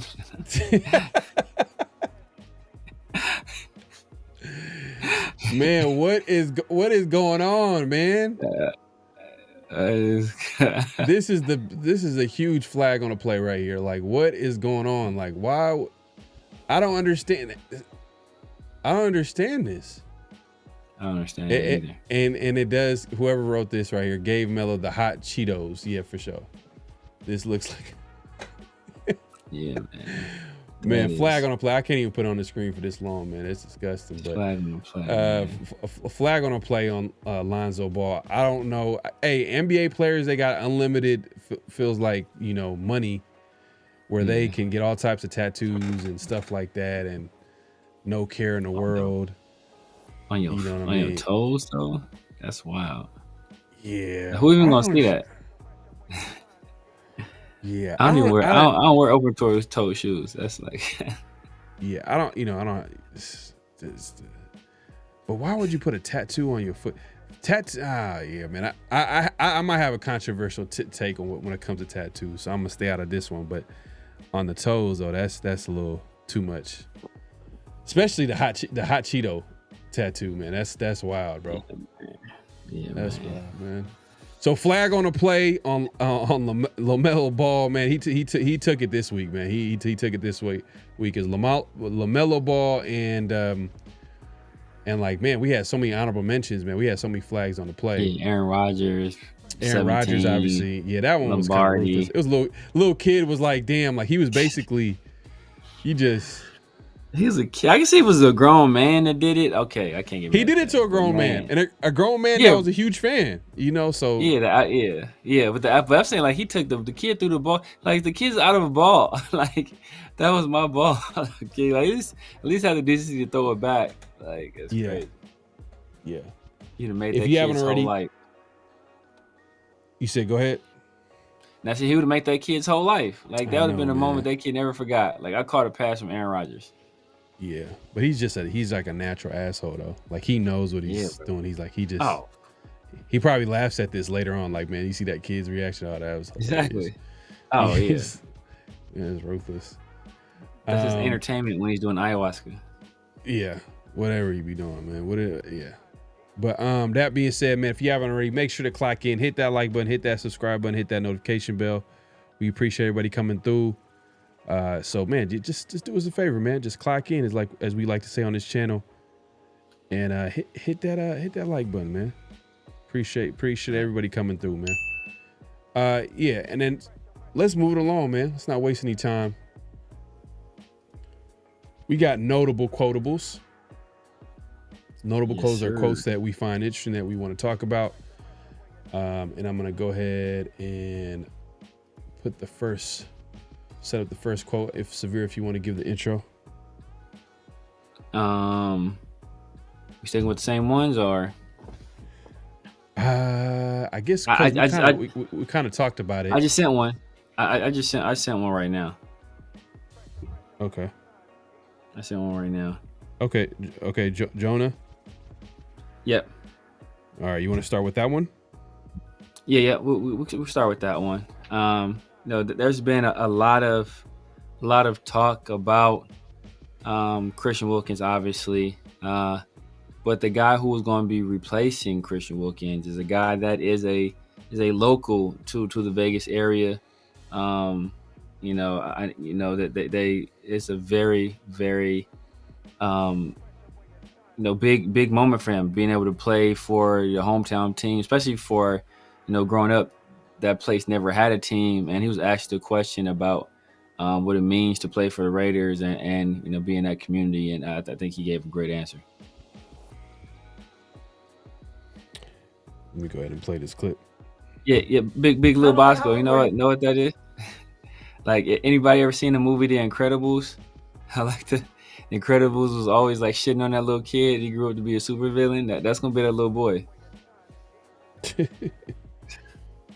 Is it for you to kind of reinvest in the community that brought you up, but also to gather your own experience from every resource around that you can as you develop? I think it's really cool. The Raiders have a really great community engagement team. Shout out Piper and all of them. I tell them all the time, whenever you need me, I'm gonna be there for any community event, and then vice versa. Like, I asked for them to provide, like, they got me some drawstring backpacks for when I had my kids camp out here in my high school.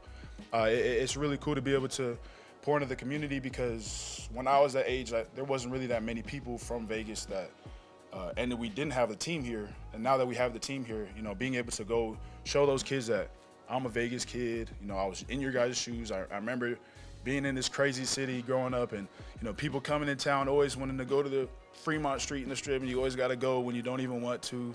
For like the 8th time, seeing the same thing, same people on the street sitting there, but growing up, I understand how that is, and to be able to be kind of like a symbol for the kids, it's crazy, because I talked to my mom about it. She's explained it to me.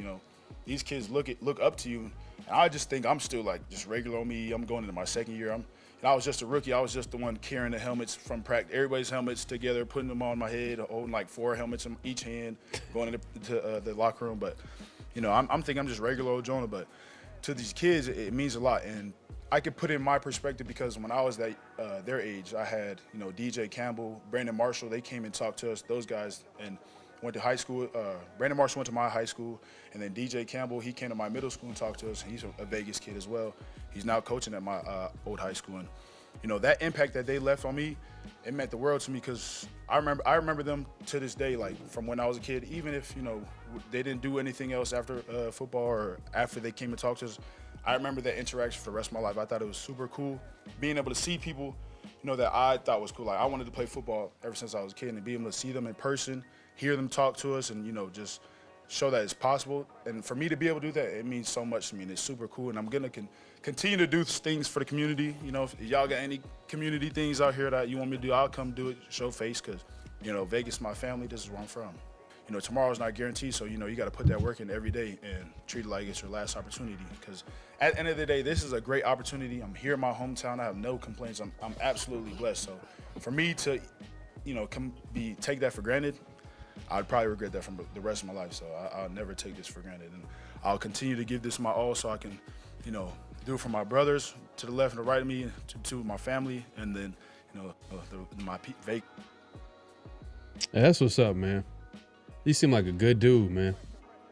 Good dude, and he's grounded too. Like, he's saying all the right things, but I think I believe what he's saying. Like, I believe that he's thankful that he's playing in front of his family, his city. You know what I mean? I'm not sure if he grew up a Raider fan, but it doesn't really matter. Like, he's in the city that he grew up in, and he's able to play in front of his whole family's city, and he's able to give back to the community that he grew up in. And the fact that he made that reference to all those, NFL players, or the couple of NFL players that he was able to meet, and the impact that he had, and he was able to like think about that, and like that's gonna motivate him to do. I think that was dope, man. Seemed like a good dude. Yeah, no, facts, and like there's a heavy Polynesian community in Vegas. So just having a guy like him, who's from that community, like represent and expected to play a pretty vital role on the team that is now in that city. I just think that's huge. That's huge for those kids, and what that's going to do. I know we always talk about, we complain about not the games not selling out, and other teams basically it's being a home game for those other teams, but that's going to build up that fan base and in that community, and that's going to send reverberations throughout the Vegas area, because anybody that's lived around Polynesians, they know like they are some of the most passionate fans like in the world. Like just going to these like pee-wee football games, you see like when like their teams are like from that community, like they show up in droves, and they show up and they show out, and they give their like full throat of support, and they're extremely passionate. They really, really care. So just to have a guy like that be that role model for that kid, and to represent that community for a team in that city, I think that's huge. Yeah, that's dope, man. Respect to Jonah Alu, man, and he's going to be a guy that's going to be factored in that starting D tackle. Is he going to be the starter opposite Adam Butler? I think everybody's kind of been talking about him kind of being the early favorite. Obviously, we heard like Tyree is probably going to be factored into that, but I don't know if it's going to be Tyree's going to be there full time, but more so like in certain situations. But we'll see, man. Hey, Greedy Vance, I'm trying to think. Like, I know that we, Pete Carroll has it. Yeah, he's UDFA. But what I'm saying is that, like, I know that Pete Carroll, like, he likes a certain type of corner as far as like height and length and all that type of stuff, right? Does that the same? Does he like? Because I got to look into this. Is this the same corner, same nickel? Are his nickels the same as his outside corner? And what he's looking for? Not all the time, but he did have some tall nickel corners too, though. But not all the time. You think about like Devin Witherspoon played in the nickel a lot in Seattle. Kobe Bryant played in the nickel. Both of those guys are like 5'10-ish, 5'11-ish. So I don't think it's quite as strict. That's why one would hope that Jacorian Bennett could insert himself in that competition, because that would be like ideal. If he can insert himself into the nickel competition, like that will be perfect, because then you can really have like your three like best guys out there. But it just seems like Jacorian's not catching on fast enough, so he's not doing enough to assert himself in any competition at this point. Yeah, I've seen people in the chat talk about Jacorian Bennett, saying that Part of the reason is that he's not a good tackler, and you don't want your nickel corner to not be a good tackler because he's gonna have to have that ability to stop the run. And you know, hey, I agree, Bosco. You're right. I think the love for JB is distracting us from reality. He's a good corner, but he just doesn't fit the system. Yeah, that's pretty much what it is, man. Yeah, and I just can't support Greedy Vance. He's from SC. I can't support nobody. Yes, you can't support him. Can't support him, man. Sorry, bro. That's Sorry, funny, bro. Facts. I feel there's a scouting staff at GM licking the chops for JB. We just don't have no leverage with his value, but potential through the roof because he proved he can play. That's Facts. He was, man, when he was on the field last year, he was balling. But in a situation where you don't fit the system, some new people come in, new regime. That's why we always talk about like this turnover. Like it has to stop because you lose good play. You like think about that. You find a gem late in the draft that could turn into like a very good corner, and then because you change regimes, like you essentially lose out on that guy. Like that's crazy. Yeah. Let's move on to the second notable quotable. Are we rolling with Pete Carroll? Well, I just sent you something because we kind of talked about it before, so I sent you something else. Yeah. Okay. Yeah, we did talk about like so the Pete Carroll quote, just to let people know, is was his quote about linebackers. You know, he kind of led it by saying, you know, Devin White is back and he seemed pretty excited about the linebacker group. So, and this one is from Jack Besh. Yeah, Jack Besh. Yeah. Here we go. Yeah, Jack Besh. No, go ahead. Now you can play. Wise. Oh, it's been amazing. You know, Gino's a real vet. This season, I think 13 for him. He's seen every coverage over like 1,000, 2,000 times. He knows so much what he's doing. He's so comfortable in his skin out there doing what he does. So just being able to just learn from him, understand what he's seeing to help us get better in our route, to help us, you know, just little things, outside leverage. I mean, they're trying to protect the outside, push you in, probably cover one, vice versa with cover two. Just little things that he can pick out so quickly and easily that he can just feed onto us to let us know to help this whole machine just run a little better. And he's a real leader too. You know what I mean? Like on and off that field, in the building. You know, he's a true leader, and I really appreciate everything Gino's been doing for not only me but the team and for the whole organization. Hey, right off the bat, when I hear Jack Besh talk, I could tell. Country. It's not even just that. I could just tell that he lives and breathes football. Like I know that like he is football like 100%. Like so, and those I ain't gonna lie, as a fan just watching the game, those are the type of players I like watching playing because you know they're gonna put in all types of work into their crafts. Facts. You know what I mean? Like we could talk about like all the great players who basically reflected that. Like the Peyton Manning is like the reason why like a lot of people who were fans of Peyton Manning was the dude was like a student of the game, man. Like that's all he did. He was football, you know, and you could take that for any sport, like basketball. Like we already know all the names that we can think of. Number one for me, obviously, is Kobe. He lived and breathed the sport, and to the point where like he dedicated it. It was obvious.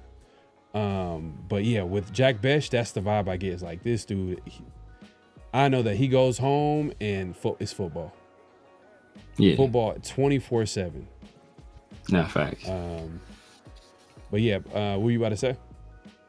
I was just say, you know, it's good to hear that, you know, that your quarterback is you know being a leader, and not only like on the field, but off the field as well. And he's backing it up with his play also. Like last year, we didn't have the best quarterback play. So it's kind of hard to be a leader from that position when you're not being productive.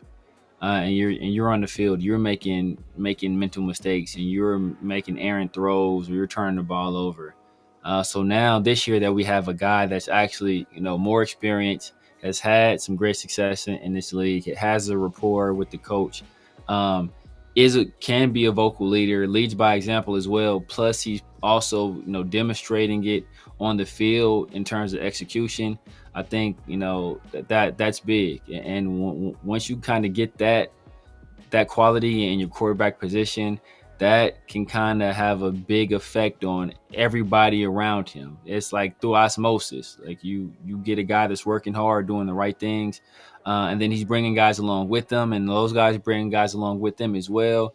And now you're all kind of moving in one direction. So it's good to hear that Geno is having that kind of interaction with his receivers, especially, a rookie receiver, that has started out, mini camp and the beginning of training camp kind of struggling.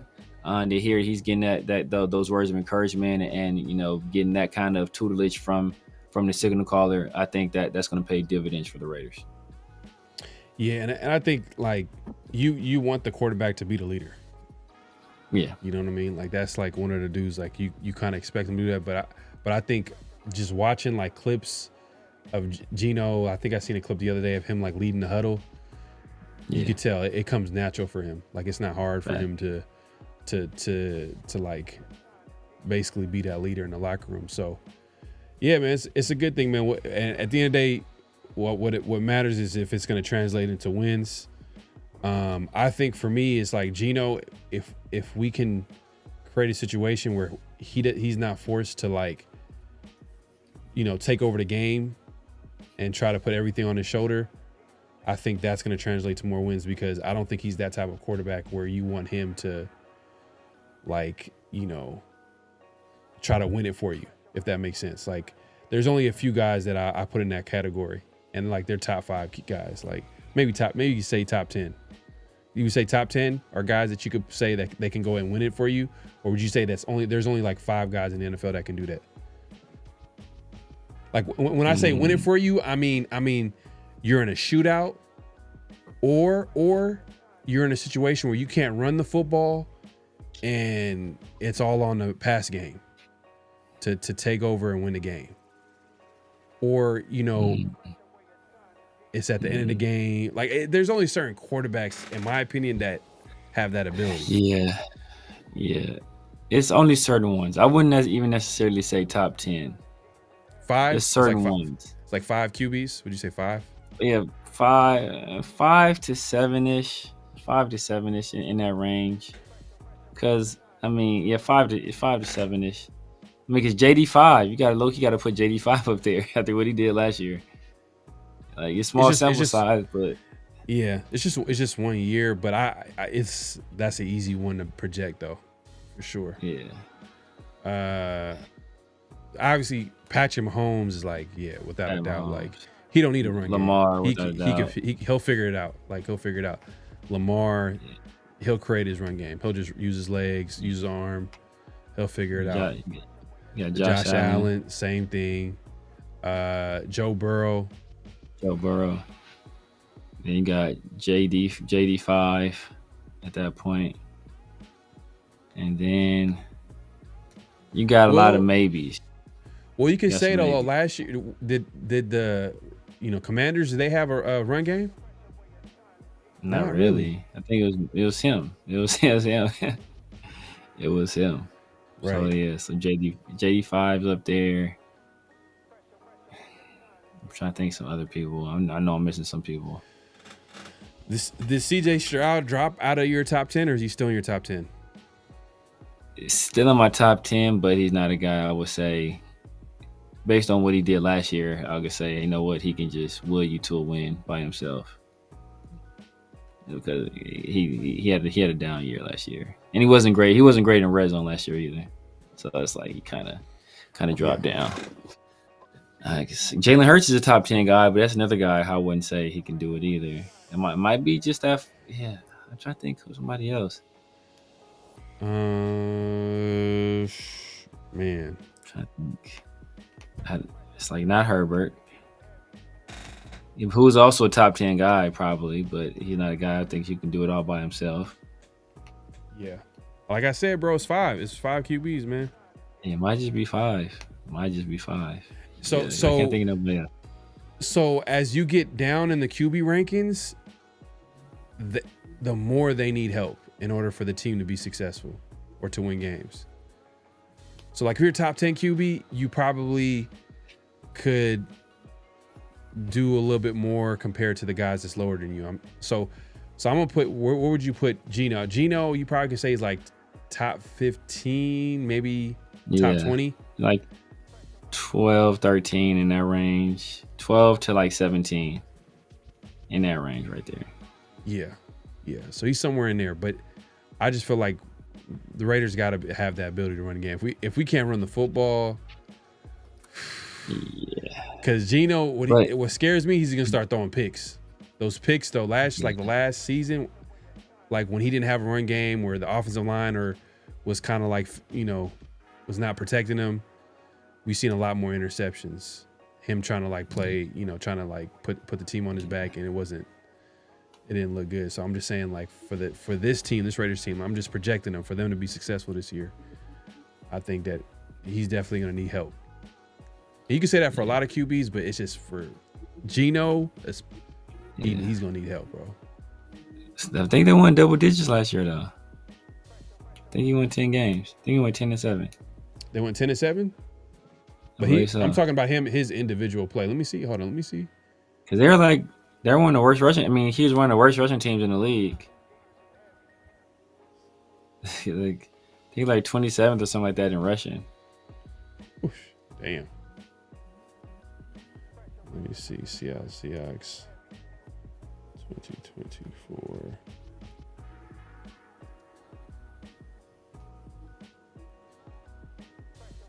Oh, they went 10-7? Yeah. That's what I'm saying. With one of the worst rushing offenses in the league and a terrible offensive line. Let me see.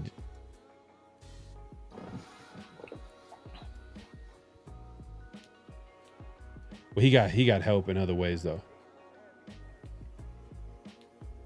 Maybe defensively. He threw for a bunch of yards. But he just wasn't great in the red zone.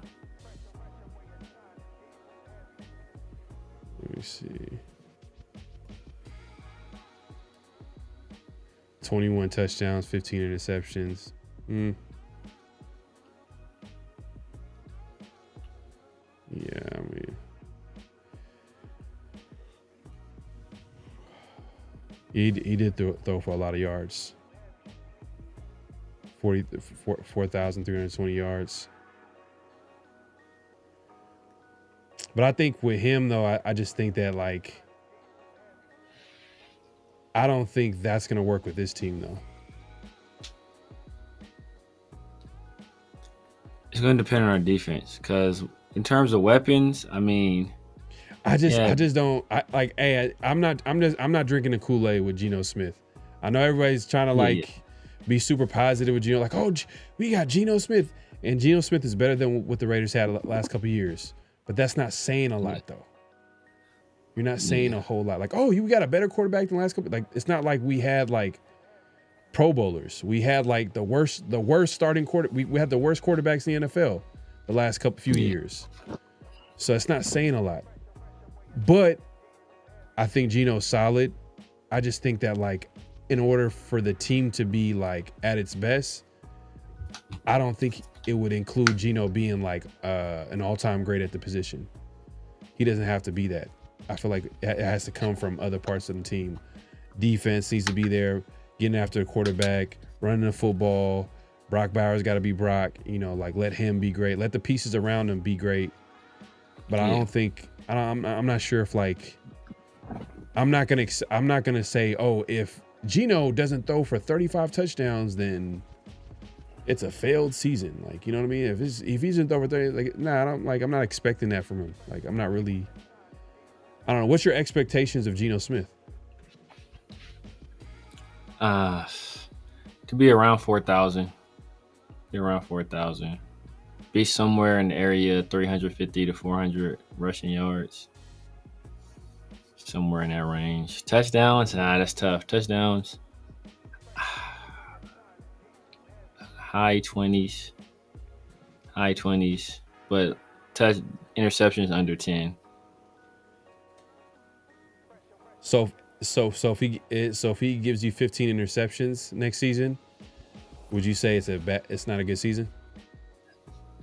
I wouldn't say it's not a good season because context matters. Ratio. But I would say, yeah, and the ratio as well.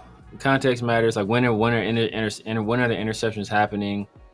You know, like how costly were they to the teams? If it's a situation where it's like, you know, third down and, you know, you're kind of in no man's land, I'd rather, you know, you're kind of too close to punt, but too far for a field goal. And you know what? If you take a shot, I'd rather you take a shot and, you know, get picked off than, you know, we play it safe. So it depends. I'd be disappointed in 15 interceptions, but it depends on how the interceptions came. Yeah. If you haven't already, make sure to clock in, hit that like button, hit that subscribe button, hit that notification bell. Appreciate everybody coming through. Reese Rock, we missed this earlier. He says another flag. Nick Wright saying the Raiders are underrated and to be one of the teams to improve. Shut up.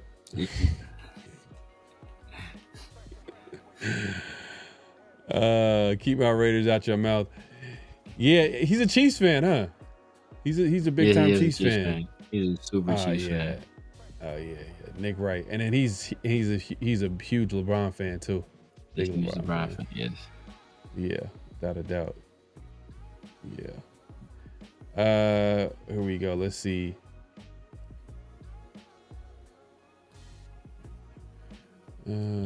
Still every kid's. Yeah, I gotta catch up in the chat, man. Appreciate everybody coming through. Jags fan here. Hope you guys do this season. I don't really care for any team in your division, but I do like the Raiders because I'm also a WVU fan, and Gino was our boy. Hope Jags Raiders do good. All right, that's what's up, man. All right, he's a Mountaineer. Mountaineer. Appreciate you. Yeah, man, that's dope, man. Jack Best, my his brother, makes me root for him and feel bad for whatever DB that lines up. Yeah. But you could just tell, like, when I talk, like, you hear Jack Best talk, it's just the way he talks. I'm like, man, I could tell that you live and breathe football. Like, it's just, there's a certain, I don't know. There's something about Jack Best, you just, like, you could tell. And it's not just Jack Best. There's certain people that give you that vibe. Like Jim Harbaugh. I can tell he lives and breathes football. Like, lives and breathes football. I don't think he has any other interests. Just straight for football. Jim Harbaugh's the same way. I was gonna say John Gruden, but John Gruden I feel like has other interests, but his passion when it comes to football is crazy. Yeah, like he'll talk about it like it's like, bro, there's nothing better than this. Like, you gotta be. Like, you know what I'm talking about? Yeah, feeling nice. Like the way he be like, I could tell like he lives and breathes this stuff, bro. It's facts. That's PG. I think that's how PG is. I don't think PG Patrick Graham ain't watching no shows. He ain't like stamp collecting. He ain't and that's Chip Kelly too. Chip Kelly, we got both our coordinators, I think, are the same way. Like, they ain't going on no long walks. They ain't taking no hikes. They ain't got no pets. Like, all they doing is they in the lab cooking. Like, that's all they doing. They are in the lab cooking up. You know, one on offense, one on defense. You know, Pete Carroll, you can tell Pete Carroll got a bunch of other interests. Like, even now, I was teaching classes and shit. Like, he's teaching classes. You know what I mean? He's seen a lot. I mean, he was like coach. He was coaching USC. He was coaching USC when USC had Reggie Bush, Matt, like when they were like the it team. Like, that was the team. Everybody was watching USC play, man. I mean, at least at the West Coast, like that's the team. They were the it team until they ran up against Vince Young. You know, leave that. Man, you know, look, all I'm gonna say, Reggie Bush is one of the best players I've ever seen, man. Like in college, but you could argue he's probably the best college football player. Damn, I don't know. Do you give it to Cam? Is it Cam? Some people say Tim Tebow. Oh man, Cam, Tebow. I'll put Cam and Tebow over Reggie Bush. Like, put like this. Reggie Bush is my favorite. I guess Reggie Bush is my favorite. Reggie Bush is probably the most exciting. Reggie Bush to me, Reggie Bush and Vince were like the most exciting players I watched. I got to watch personally live. Like watching Vince Young play quarterback, bro. It was like it was a video game.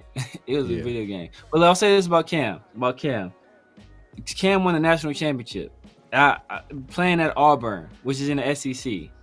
There's not a single player on his offensive line or at any skill position that played a single down of NFL football. Not one. He won the national championship coming out of the SEC without a single player on offense that played a down of professional football in the NFL. Like, that's insane. No, that's crazy. That's crazy. That's something that like people forget. And I feel like Cam is getting a lot of for some reason people are forgetting how good Cam was. Oh, yeah. You know what I mean? Especially lately with this whole, him critiquing Jalen Hurts and saying that, I mean, he's making valid points. He's just talking about how like he has a lot of talent around him and stuff like that. But and I see some people are like, pushing back because he won Super Bowls and, hey, when you win a Super Bowl like that means a lot. Bowl, yeah. And he's playing great too in the playoffs. Like he played great in the Super Bowl. Exactly. So, but I don't think he was better than Cam though. He's not better than bro. He's not better than Cam. Yeah. If you put Cam on a team, they go undefeated. Bro, they go undefeated. They don't lose again. Bro, Cam was doing everything. He was doing everything. Everything.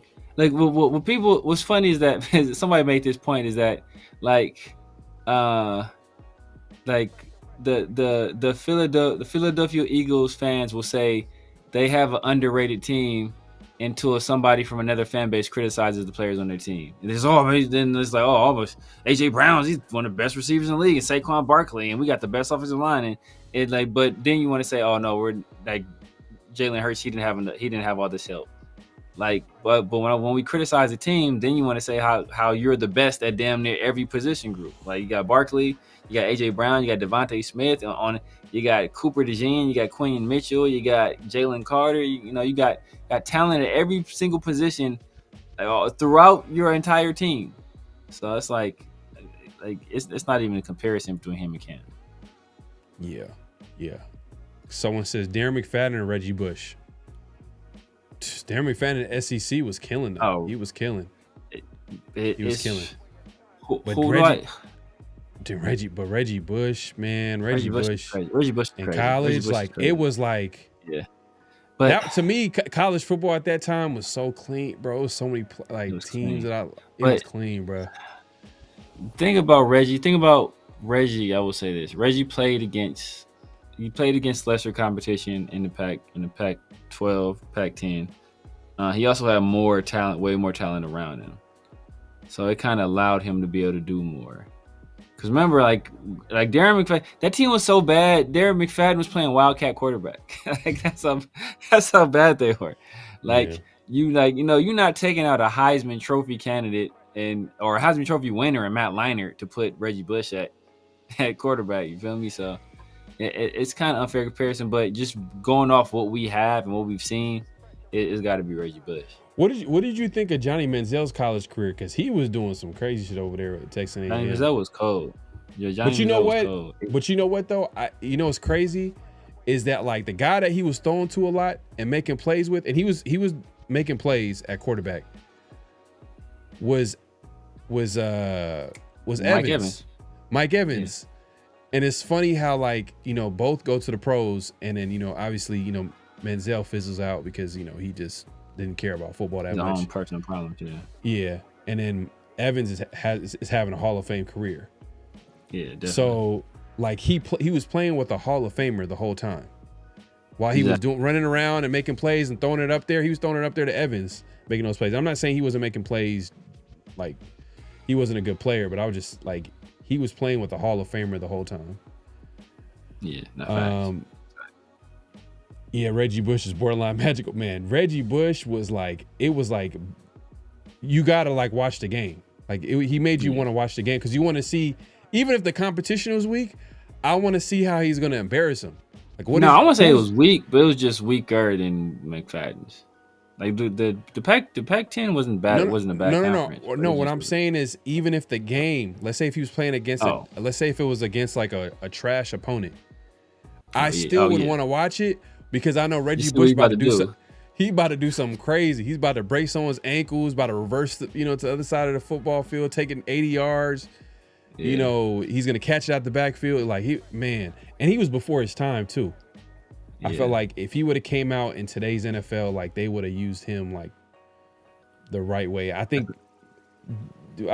he went to the right team. It felt like with Sean Payton, but Sean Payton was.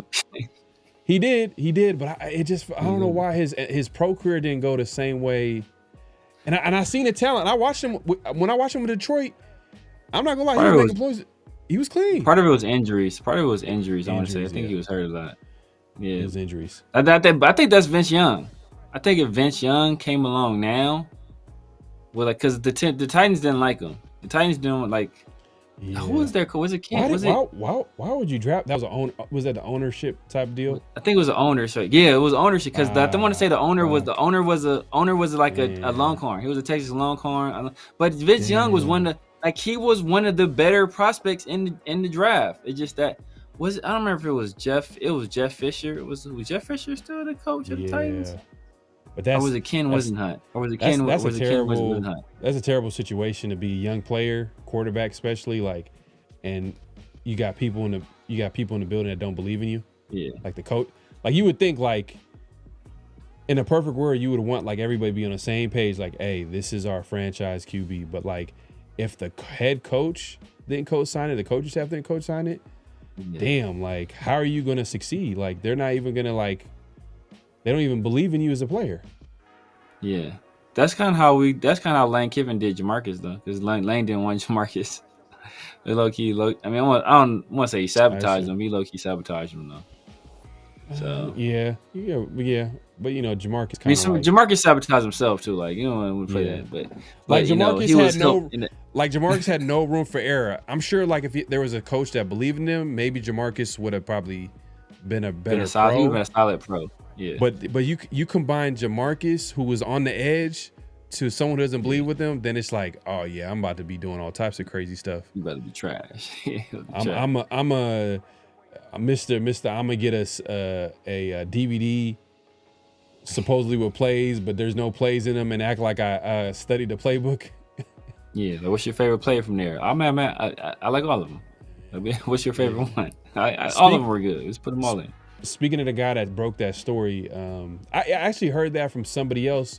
So that was a story that I remember hearing before Morrison. That's crazy. That's how I know. Damn, that was official. That was a true story that I got from a Raider fan that was tapped in. I guess he knew some people in the building or whatever. But Morrison, he's the one that kind of broke it out in his on his radio. I think it was on a radio show or something like that. But he's not going to be the commentator for the Raiders. Yeah. That's dope. I think he's taking Lincoln Kennedy's spot. Yeah, take Link's spot, yeah. Yeah. No, he didn't, bro. He didn't. But I think if Jamarcus went to the right, see, Jamarcus, there's certain players, if they go to the wrong situation, they can't overcome it. There's certain players that can overcome it. No.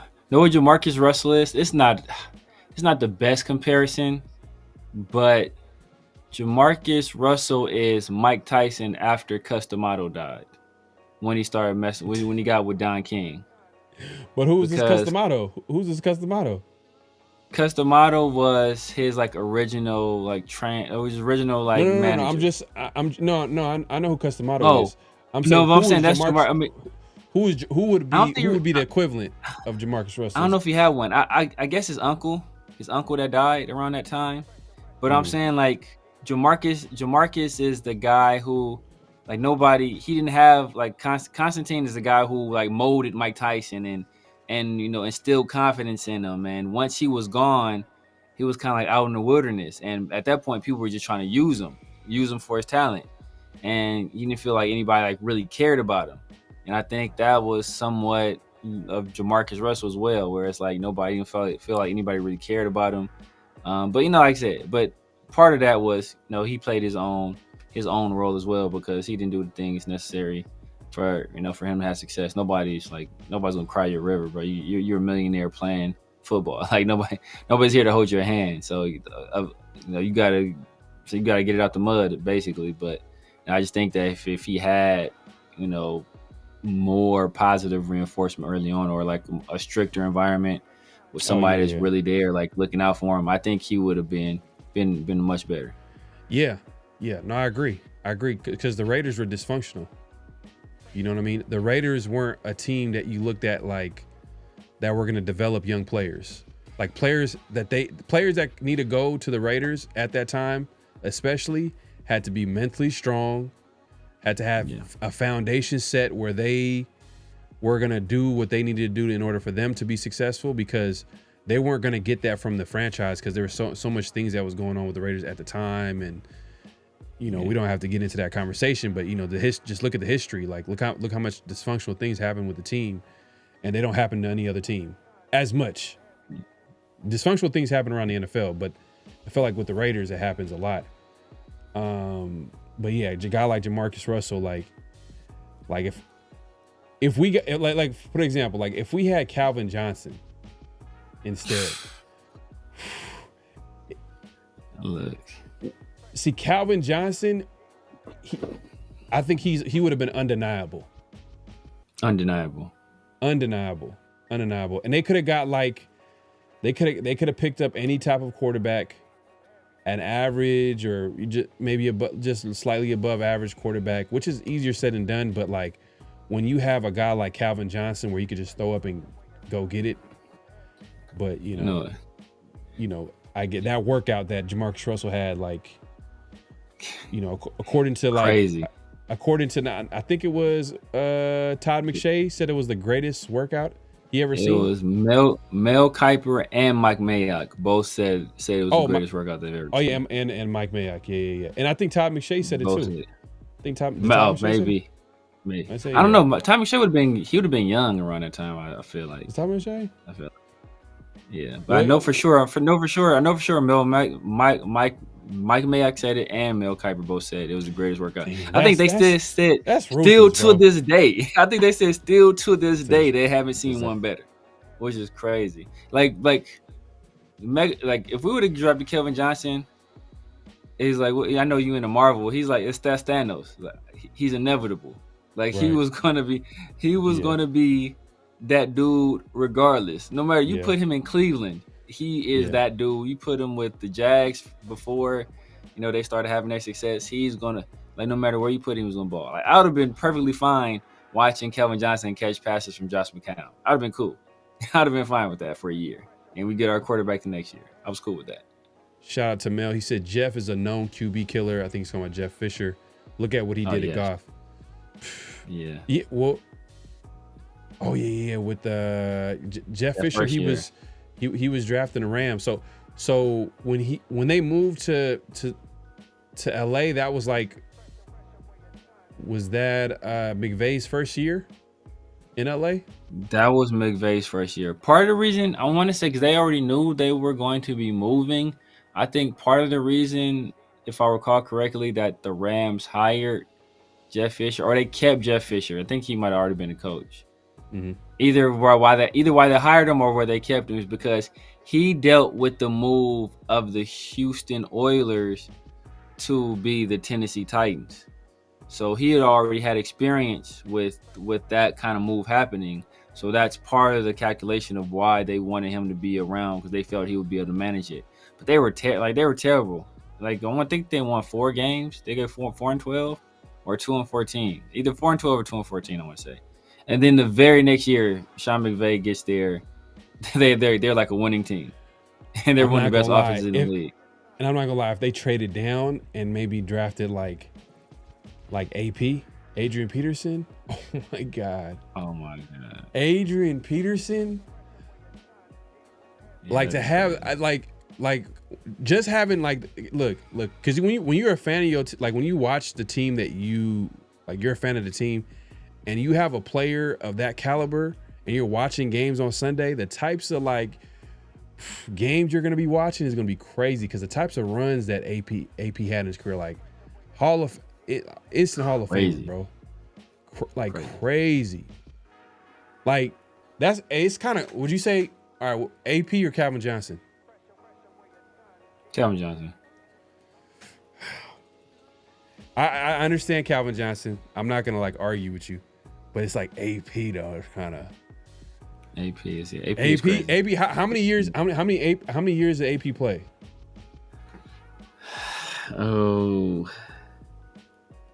Was it 10? Something like that. I think we looked at it when we were looking at him between him and LaDainian. Let me see. He played more than that. He played a long ass time, but like he kept missing. He missed entire seasons, and he missed like. So he drafted 2007, and his last season was in 2021. So he played 14 years. But let's go off like an entire season. Oh damn, he had 1,000 yards in 2019, or no, 2018. Then he had 898. And then he fell off a cliff. I think after that last year it was bad. Damn, he was averaging 4 yards a carry in 2019 and 2018. Damn, that's like, yeah, he was. Let me see, how old was he at that time? Like, he was 34. Yeah, hey man, hey. Calvin, just because it's a passing league, it's like, damn, he's a one of one too. He's like you're not gonna see a lot of Calvin Johnsons. Like, probably the most physically gifted receiver in the history of the league. To be that size, that big, run that fast, jump that high, and still be able to run routes with that kind of catch radius, have those kind of hands, that kind of work ethic. Bro. Like if you hear about, like you hear Nate Burleson talk about Calvin Johnson, bro, it's like something like out of like a fictional character, like a superhero, like a fictional character. Like everybody's partying and Calvin Johnson's like in the back, like on the treadmill, like working, like just like, yeah, I need to get these like he's talking about him like I said, like a superhero, like out of some kind of fictional novel. Let me see. Calvin Johnson, he only played like 9 year. Yeah, he didn't play that long. But I think the team that he was playing for kind of affected his situation. Yeah, definitely. That's crazy that the two like all-time arguably best players at their positions were like both played in Detroit, and they all like had like a short career. Oh yeah, talking about him and Barry. I thought you were talking about him and Adrian Peterson, because I say they were in that same draft class. You just think about it. That draft class, it was him. It was Calvin Johnson. It was Adrian Peterson. I think Patrick Willis was in that draft class too. I could be mistaken on that. Darrell Rebus for sure was in that draft class. So look at this real quick. I'm gonna share this real quick, and we about to get up out of here. So look at this real quick. So this is Calvin Johnson. Mm-hmm. Let me. Oh damn it! Can y'all see it? Oh damn.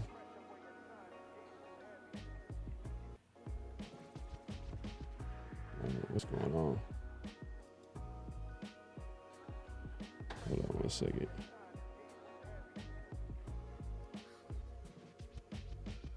Can y'all see it? Let's see. Nah, it's not on the screen no more.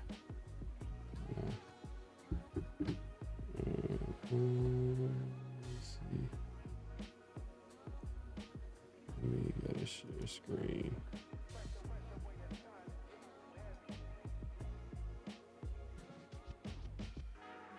All right, hold on. How about now? Yeah. All right, like look at this entire career right here. So that was his rookie year. And you already know the quarterback situation was terrible in Detroit. That first year, like I don't think that was John Kitna. Was that the year they didn't win a game? I don't think they won a game. I don't know if it was that year. But it wasn't his rookie year, but it was at one point, but it wasn't his rookie year.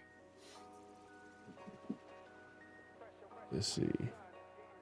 But yeah, that's John Kitna. I want to say that first year. Maybe the first and second year was John Kitna. Then he eventually got Matthew Stafford. And then you look at Adrian Peterson. He had a longer career, but like, he just started off like swinging. Started out swinging, yeah. Then the injuries started piling up. That's what did him in, was the injuries. So you can see that right there at the top. You see that 1,341 yards. Yeah, 1760, crazy as a second-year player, crazy. And how many games did he play his rookie year? His rookie year, he had 14 games, started 9. And then and he started 9 games and put up 1,341 yards. And then, like, to me, his best season was like, to me, it was like a excellent, to me, like him coming, that ACL was like a stamp right there. He's first ballot Hall of Fame. Like you come back from an ACL injury a year removed, and everybody says, like, doctors say that, like, it takes a couple years for you to get back to yourself, and you rush for like almost 2,100 yards. Could have broke the record. Yep. I remember, like, he could have broke the record, but then they already like had the playoffs in the bag. Yeah, they were done. They're in the bag, but he could have broke the record if he really wanted to. Yeah. But yeah, man, it's one of them conversations where we could keep going back and forth, man. Hey, I was gonna do the what's real, what's not, but I guess we could just. It's kind of getting late, bro. I ain't gonna lie, man. Yeah. It's getting late, man. We appreciate everybody coming through. Make sure to clock in, hit that like button, hit that subscribe button, hit that notification bell. Severe, man, let people know where they can find you, what to look forward to, all that good stuff. You guys know what it is, man. This Severe Raider here on YouTube, Snapchat, TikTok, IG, X. I said TikTok already. True Social, Kick, Twitch, just about everywhere. It's the Severe Raider. Holla at your boy, man, here every Tuesday with my guy PharoahNFL, the 50-50 show, and Thursday around the Shield. We should be reconvening the Raider War Room coming up this Sunday. I got 805. He's out of town right now, so we missed these past few days, but we'll be back up and running this Sunday, man. So holla at your boy. Yes, sir. Yeah, man, we'll be back here later this week, man, around the Shield. Hopefully we'll have a guest for you this week, so make sure to tune in. Obviously 50-50 show next week. Me and Severe, man, and be on the lookout for new content as well. We keep saying that, but just be on the lookout, and how you do that is by hitting the notification bell. Also, leave comments, man. Like, y'all were going crazy in the chat. I was able to get to every message in the chat. Salute to the night crew, everybody pulling up today and supporting the show. But leave a comment. We do read the comments, and we will respond. Just keep it respectful, man. That's all. Just keep it respectful. We understand, like, everybody has an opinion, and we can disagree. If there's anything that we talked about that you disagree with, or that we didn't talk about, there's a lot of things. For me, I would say the biggest thing that I think everybody's been talking about, Genty has kind of been the guy that, like, they're probably the most excited about. I'll look at it from this perspective. The biggest thing that I'm kind of intrigued by, excited about the Raiders is Chip Kelly.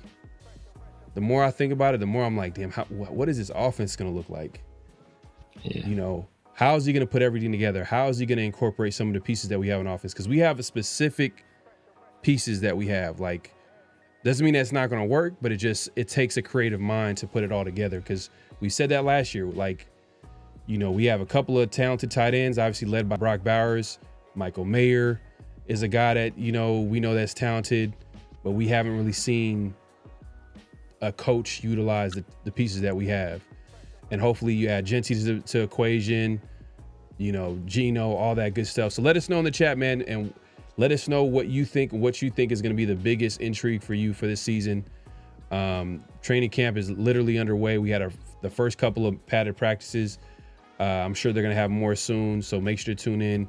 We'll keep y'all updated, and we'll be back here this Thursday around the Shield, so make sure to tune in. Any last thoughts before we head out, Severe? Nah, man. Yeah, man. Just make sure y'all tune in this Thursday, man. Should be another fire show. Around the Shield, y'all ain't been watching Around the Shield, man. Y'all missing out. Yeah, hey, it's been great conversations, man. What I love about it is that we're able to get someone on with a different perspective and have a good conversation, no matter what it is. So it's definitely, I think, is something that you guys got to tune in and check out, especially this Thursday. Hopefully we'll have someone on, and make sure to tune in. Hit that notification bell. I'm telling y'all, that notification bell helps you, man. It reminds you when we drop new content, especially when we go live. And I know, man, this is hilarious, man. Yeah, appreciate it, man. We just be talking here, man, and we enjoy talking about the Raiders and football. Our DB, hey, man. Yeah, I agree. AB to me is not top 5 all time. Like running back.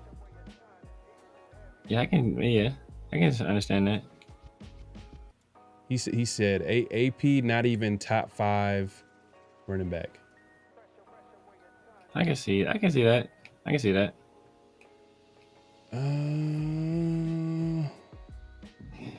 you're saying? How you go? Because you're saying Calvin Johnson's top 5. He's saying Calvin Johnson's top 5. Calvin Johnson for sure is top 5, I think. Yeah. Wide receiver. Calvin Johnson got. Yeah. Jerry Rice got to be number 1.